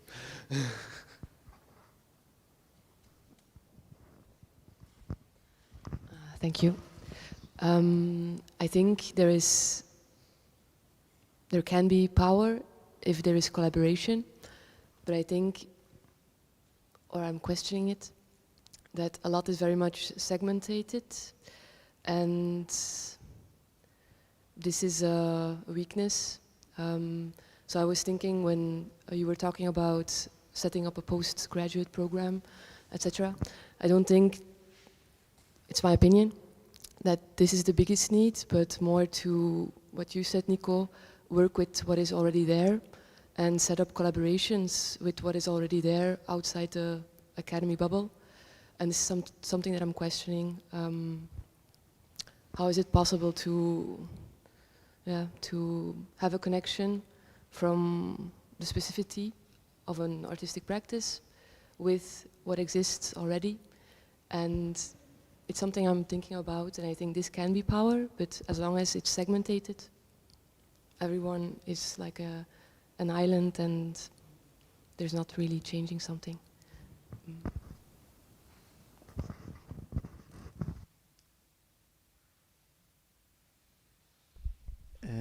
Yeah, I mean, I want just like to react to this question, because for me it's a super interesting one, and sometimes within the institutions or art academies reflecting as well about new models and new ways of doing or doing things together, I have the impression that sometimes there is the risk of a kind of false dichotomy between either the institution has the responsibility or it's a kind of collective responsibility that is shared. And I had the impression that both models are potentially problematic, because on the one side is not sharing the responsibility with the ones who are at the core as well of a learning situation, such as people such as you somehow. But at the same time, when I listen to, okay, let's all be co-responsible about this, I also feel the danger of it, in the sense of how can we protect that the school is also a space where to take risk and learn and experiment, and that somehow the more institutional responsibility has to be, that somehow I find somehow unfair that if things don't go well within the institution, it's also the fault of the students, because somehow they're still, despite the fact that we don't want, there's still a kind of unbalanced distribution of power and responsibility, where some people are paid, some people are paying, and that somehow this is something that has to be acknowledged. And so how to combine these two elements together? And when I was in school, when I was more direct in the department with the students, we arrived to this model of two levels of responsibility, and it was not a kind of hierarchical level of responsibility, but that somehow we were co-responsible of what we were doing together. But at the same time, if something was going wrong, it was my responsibility and not their responsibility, because somehow this relation was still there, and somehow this for me was important to keep these two levels, also to protect the fact that that students cannot, that the designing of the school can be shared, but at the end, if something goes wrong, cannot be the responsibility of the students. Or and it's a very open reflection for me that I still didn't arrive to a kind of. Daniel, when you say something goes wrong, what do you mean actually? Because in the spirit of experimentation or openness, what does it mean when something goes wrong? What does that actually mean? Yeah, I think that it's very. I think it's also very nuanced. But that somehow something goes wrong, both at the level of that something is not working in the way in what we are doing together, until also more complex issues about more ethical questions as well about, and all these things for me were part as well of kind of broader discussion about how can we reflect about sharing responsibility without misattributing as well responsibility and sharing without withdrawing as well, and it was for me sometimes very complex. That's why I'm saying it's still kind of, for me it's very much about negotiations somehow, that is not only the content but also where is the responsibility, but also I'm sometimes just afraid of falling into the too easy model in saying we are all responsible together, because somehow I feel that this is also a danger that creates a lot of pressure. It can even take freedom away. I recall moments where there was critique in regard to a certain tutor, and the moment the students were burdened with that might have consequences, they all withdrew. And I could imagine that so very well. That's heavy, That's really heavy. You don't want to go there. So there are some real situations where what you're saying can become like a real crisis. Like, who is taking the responsibility, and what do you do with, let's say, a critical notion that is around and that needs to be addressed? And these are questions that you cannot just simply share. I totally agree with you. I think it's absolutely. That's why for me I was saying that somehow it's not so much about either one or the other, but how can we navigate in this space of reflecting constantly about that responsibility is a super interesting thing, but at the same time it comes also with as well a weight as well, and how can we still protect this space to make mistake, which is the space as well of a learning process, and who is responsible when these mistakes happen. Yeah, I also would like to give a remark about the idea of a school within a school, which is very present here as well, I think. Besides the fact that from seeing what students do and what alumni students do, I think there are a lot of different schools within this school. And they, I think some go pop up, others stay a bit more on the side, but maybe they can connect better. And that's maybe something what Expanding Academy could do. But one thing that when I was studying here bothered me a bit was the fact from that there is a real school within this school, which is at the University of Antwerp, and it's the architecture department, and I think they are doing very interesting things, and but we don't really learn from each other, or there is very little cross communication, and I think this is something that could be motivated to open this up. But I think it's often there is a lot of bureaucratic blocks, let's say, for young students, I think, and this bureaucracy on a high level runs through to teaching staff and other stuff also, which I think students can break this open in some kind of way. Yeah. Yeah, yes, and then it's my job to cope with the bureaucracy, actually, because what you all forget is that the academy is also part of a university college. This is one school of art, there's another one, and there's 6 departments, you know. So we're big, we're part of a big structure, and it's our job, Els and mine, to actually set this project free against the administration and defend it and negotiate about it. That's what students don't see, and they should not see it, but they should know that it happens every day. So we fight almost every day to keep this space open and available to everybody involved.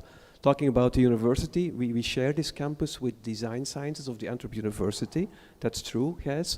But now they have a new dean since this year. I'm having coffees with her, we're talking together, and we're planning more collaborations. So the moment some staff changes somewhere, things become possible in many ways. So I think there's also a beautiful future in collaborating with the design sciences and architecture. Yeah. Okay, good evening. I have one remark and one question. One remark is for Nico and Judith, where I can sign in for my inscription in the in the new program, because I think the new program, where I can inscribe myself for the new program, from the new program, because it's the solution for my actual practice, art practice, in my second year of the master. This is just a remark for you to think about it, if I can apply to the program. And the question was for our first speakers. I was really curious to know about the students, what they share in the moment they was brushing their teeth. And personally for me, this is a really intimate moment.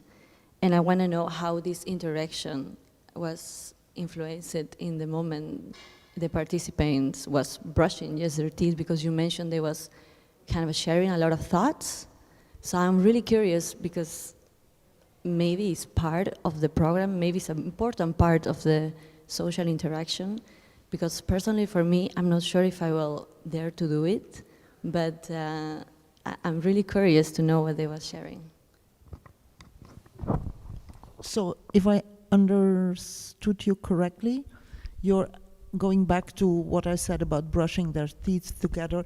Yeah, I mean, to students applying to this program, the DAI, they must be aware, and we have several conversations before they are being accepted into the program to really think through this quite intense experience of 2 years long, 9 times for 10 days, to live together and indeed to be very close. I think the result, what we have seen of this, is that in contrast to schools that are in one place and where you can decide yourself if you come today or not, because you have a studio, for example. Our program is absolutely not studio-based, is that students get to know each other, but also have a lot of space in between the weeks to disconnect again and go back to the lives they are leading. But actually it really creates very intense conversations and friendships, but it's not for everybody. I think that that is a thing that is sure. People have to be really motivated to engage with such a model. Does it answer your question, or am I a bit? I want to know just what they was talking about. What they were talking about. I'm not there, I have to admit. Yeah. But I know that really the conversations go like deep.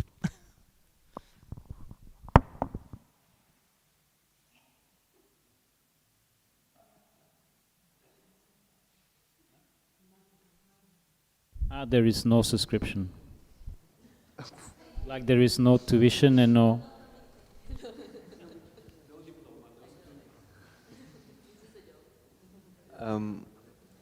I also have a remark and a question. Just thinking earlier about how you said that the students in the research weeks really had to surrender their ideas or their concepts going into these weeks, and be willing to surrender themselves and what they're working on. Makes me think again about agency and also about responsibility in school, about how a student comes in and is willing to allow their idea or their baby in some way to be infected by what's happening around them, and to engage and to reach out and let it contaminate their work. And it also kind of reminds me of a conversation we had a while ago where you talked about expanding academy, and you said it was more about people investing in it and making the expanding academy rather than just joining to take something out. And so seeking it to help build it rather than just thinking this will serve my practice and brilliant, amazing. And then my question is actually for you, Johan. Nico said earlier that Nico and Judith had a dialogue with you, and they laid out their conditions for expanding academy, and I was just wondering, what are your conditions for expanding academy? In those dialogues, what were your conditions? You mean during the dialogue? Yeah, when you were having conversations about what expanding academy could be, they clearly came with their own conditions, and I'm just wondering what your conditions were. Yeah. Okay. I was, of course, curious for new ideas. I think art education has its roots in tradition, but it needs innovative practices in order to develop itself continuously and to have an effect on the art world and the world as such. So I was very curious and open, I think, listening to Judith and Nico. I think I did not had any, let's say, obstructional remarks towards their proposal, unless once again, when they said there will be no fee. I was like, okay, sounds terrific to me, but how will we be able to organize this in a prolonged future? Because you can do such a thing for a short while, without any economical return, but what will happen in the future? So it's open. That's why it's expanding academy, you know. It's open. We will see how it and how long it will expand. And at a certain point, maybe it will die out. I don't know what, depending on what situation. But wait a little, Nico. But basically, not the contents and the methodology were like, to me, perfectly suited. But I had some questions about the economical dimensions, because of course we organize this school with taxpayers' money. We also need to give credit about what we do with the money and so on. That's my job. It's not the student's job for sure, not the teacher's job, but it's something I will be talked about and questioned about as well. And still, to me, that is not very clear, but we will see. Yeah.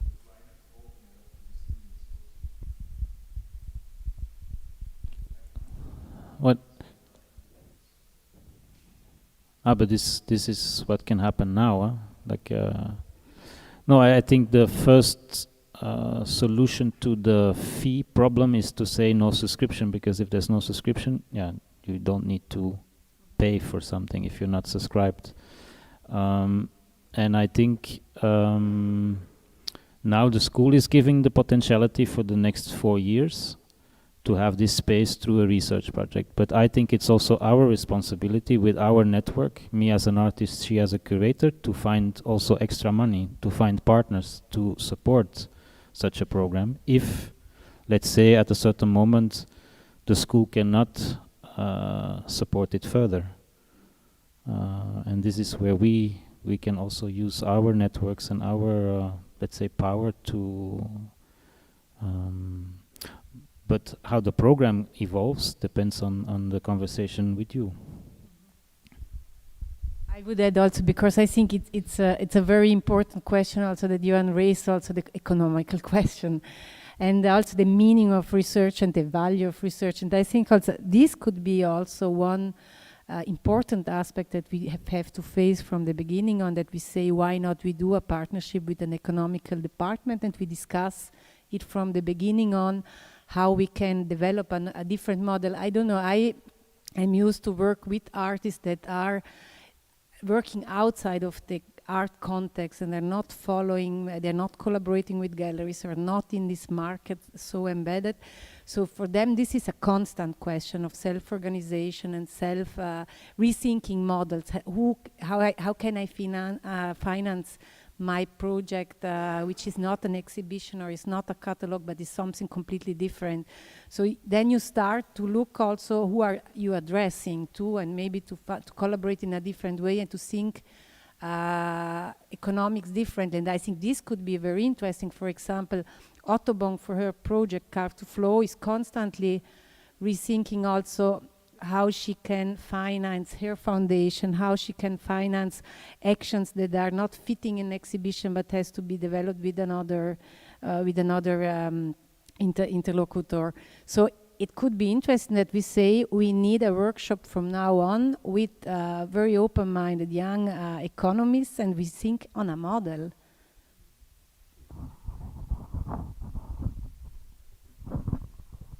Yeah, just to be a bit provocative here. I don't know how many students are in this institution. I have no idea. But apart from looking outside for money, I would also always very carefully look inside the institution and the money that is there, because it's my experience that it is taxpayers' money, and thank God we have that in the Netherlands and in Belgium. And you can do a lot with it, as you are proving, which is really great. So I wouldn't rush, it's just an advice, too fast into looking outside. I think what you raised there was just in terms of like thinking about artist models of making things happen in the world, basically, with very little resources often, is something that is, I think, very interesting to look at inside the academy, because it's something that you still have to figure out when you're outside of it.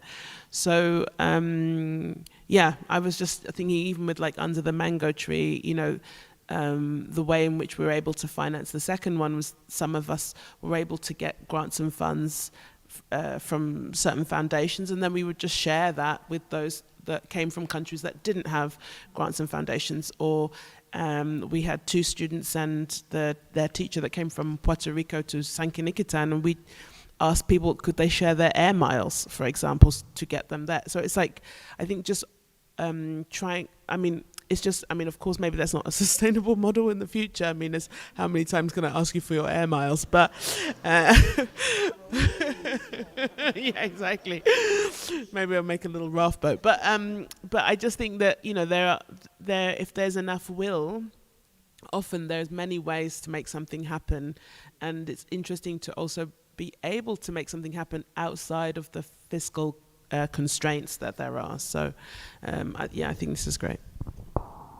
But just to reply, I think also not in the sense now outside that it becomes commercial as another, but it can be a model of solidarity, of economy that is based on solidarity, because if this program or the research that we share in a collective way inside becomes important for everybody, then maybe we can find a way also to sustain it.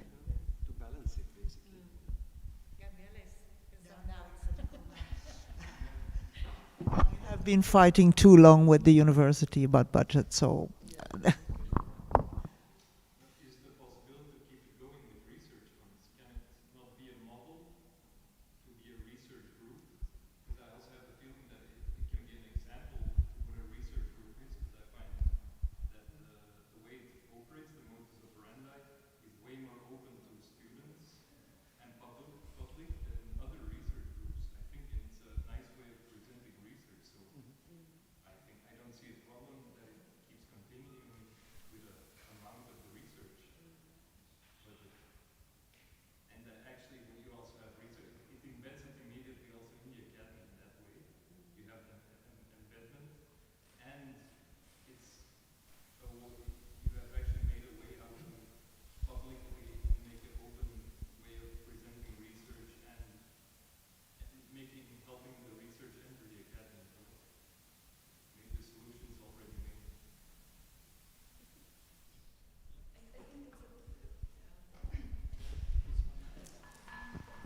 Here is the flying mic also. Yeah.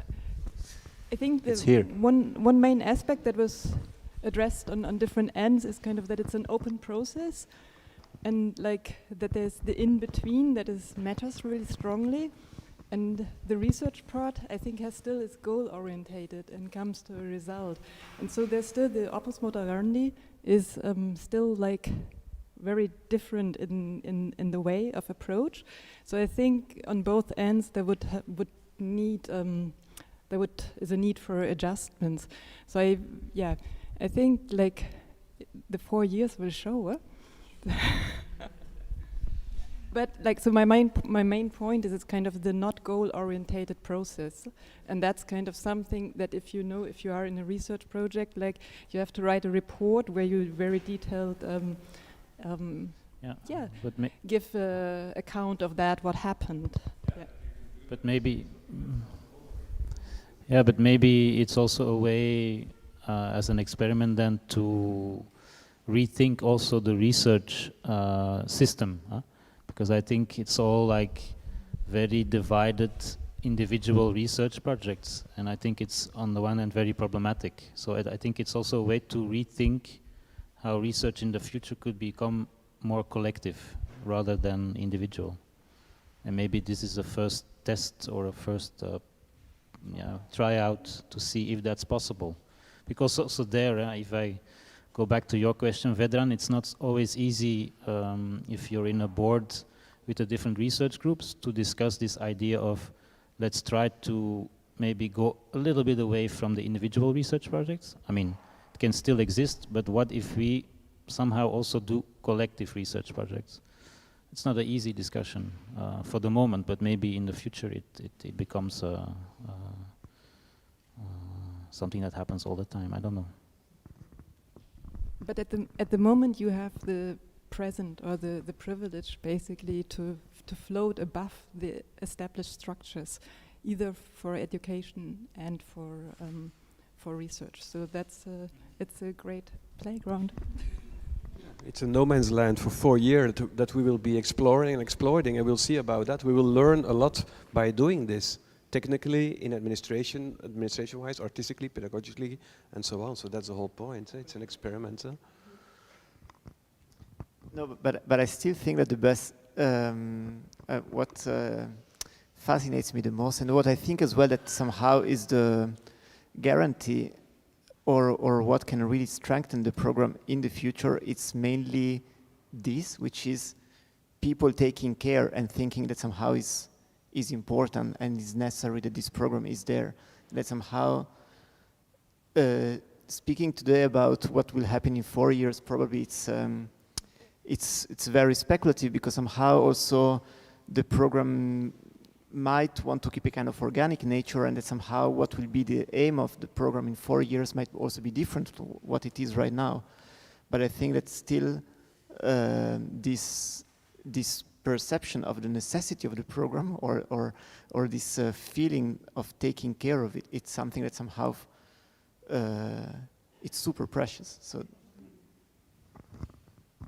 these seem to me perfect final words for this debate, unless there is another question of a remark or remark?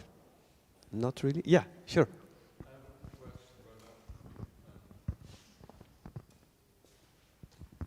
Thank you.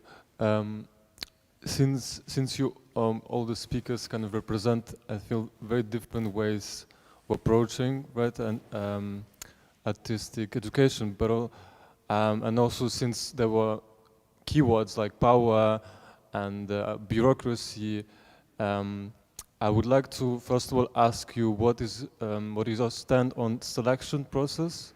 How do you define or how do you choose who can follow the program and who cannot?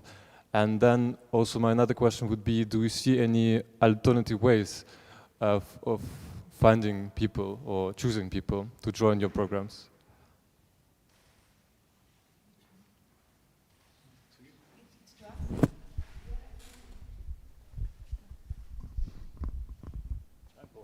As we are saying, there is no selection process in that sense. It's rather the people choosing the program and how to engage with the program. We started with a proposition like the invitation of Autobank to share this project as a process that we want to share with you.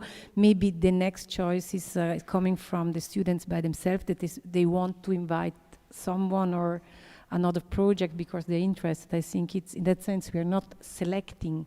Therefore, we were also saying we don't want to have credits and we don't want to have tuition, because it's not, there is not a goal that we have to, there is not a predefined goal, research goal that we are offering to the students, but it will be developed together in that sense. Yes, I understand about the extra credit, but what about About the DAI and the mango tree school, for example.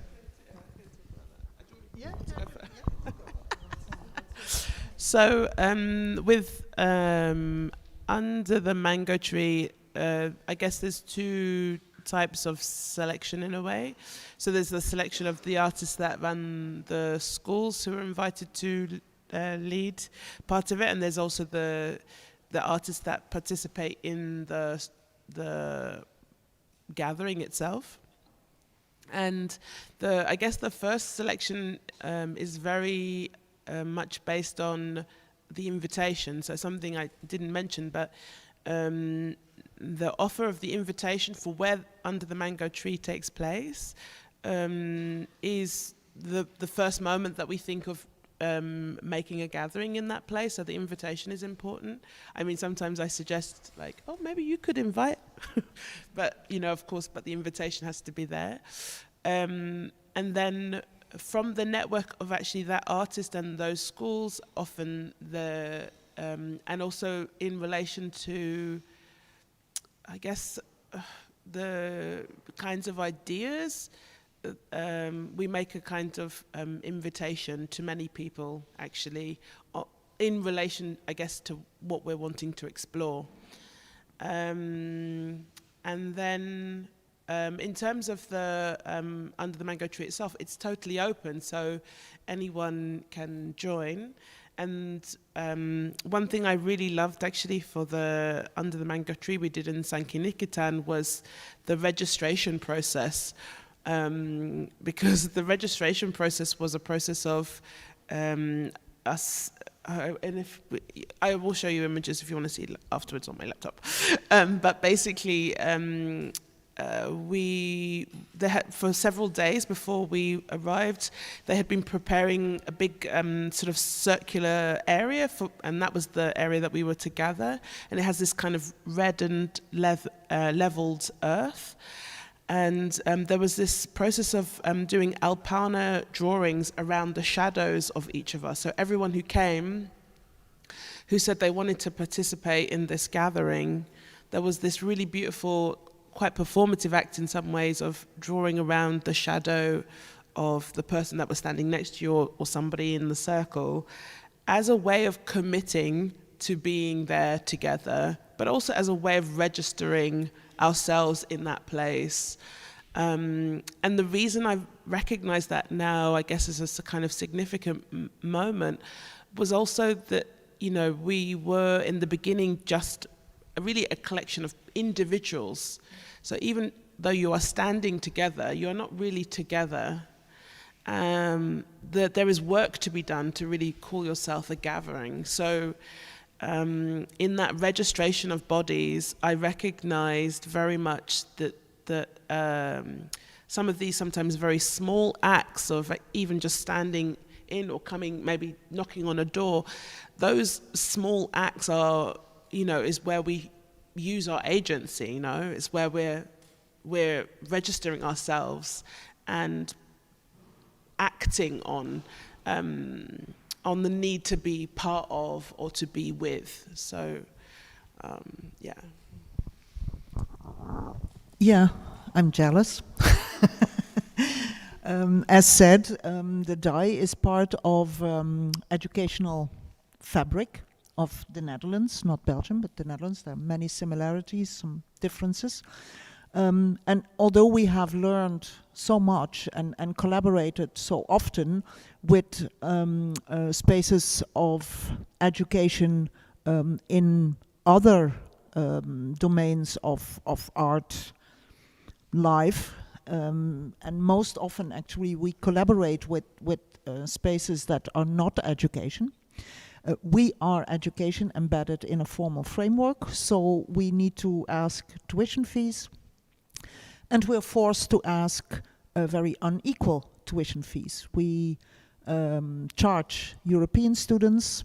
Since 2008, before 2008 in the Netherlands, all people could enter Dutch education and pay the same fee. In 2008, with the so-called Bologna agreements, I'm sure Johan knows everything about them, the European community changed this. Europe became the well-known fortress, and from one day to the other, there was a hard cut. Europeans pay a certain amount, and non-Europeans are excluded from that, and if they want to study in Europe, they have to pay much higher fees, because also in the Netherlands, at least, that was the case. The Dutch government stopped financing the educational programs for non-European students. So giving a sort of incentive, please be commercial and try and make money with that. So speaking about selection, we get a lot of applications. We try to do the selection not in the beautiful way you just described. I wish we could, really. We do some things like that sometimes once people are in the program, but unfortunately not at the door. But the hard thing really is that people apply that are such, so we try to find the people that really want to be at the DAI and want to be with us and want to form that community and work together. And we have applications from people that we really think they should be there, and they cannot afford it. So that's a selection that I don't make, but that's the selection that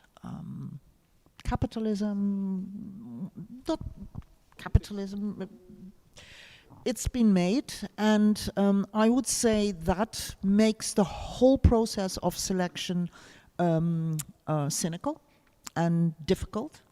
And pervert. Yeah, I have no other words than that. I'm quite angry about it already for a very long time. So that's also when I say, if you don't have to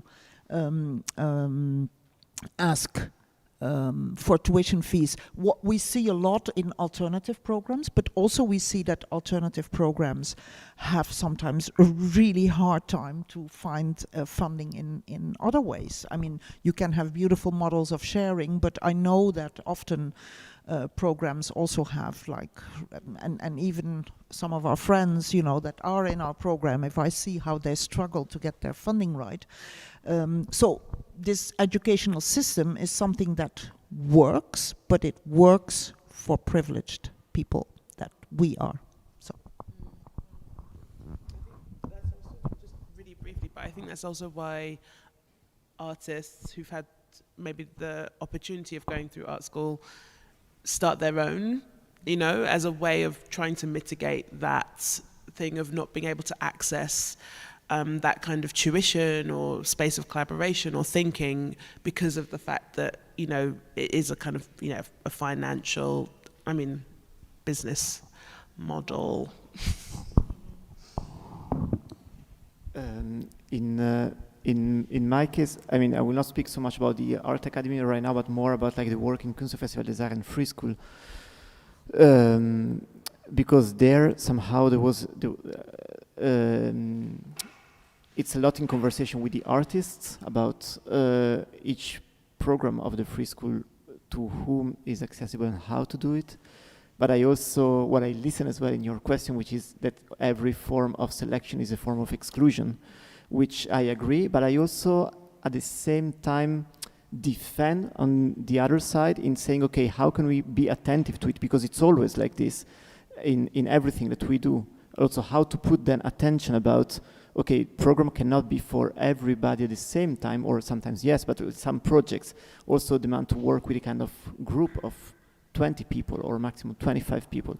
How can we just like be attentive in not reproducing the dominant form of exclusion that already exists, and how to think as well alternative forms of pedagogy as something that would not reproduce what already exists in terms of practice of inclusion and exclusion.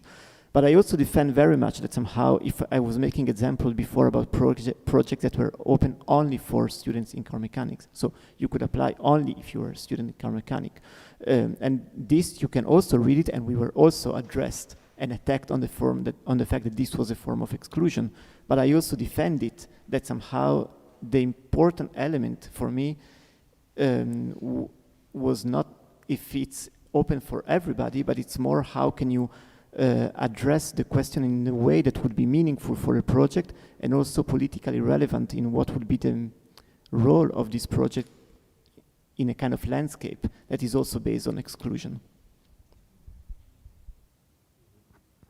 Okay, thank you. To be continued, I suggest we continue the debate. Also this week we will be debating about diversity and inclusivity in an art school, which is Friday, I believe. Vijay will be curating the debate, I think. Vijay, you are? Yeah. I just want to thank everybody involved tonight, because it's getting chilly a little bit also. Gabriëlle. Yeah, let's Daniel, Sepake, thank you, Judith and Nico, and all of you involved tonight. I think this was a very rich discussion. I learned a lot, and I hope you did too as well. See you again. Thank you. Bye-bye.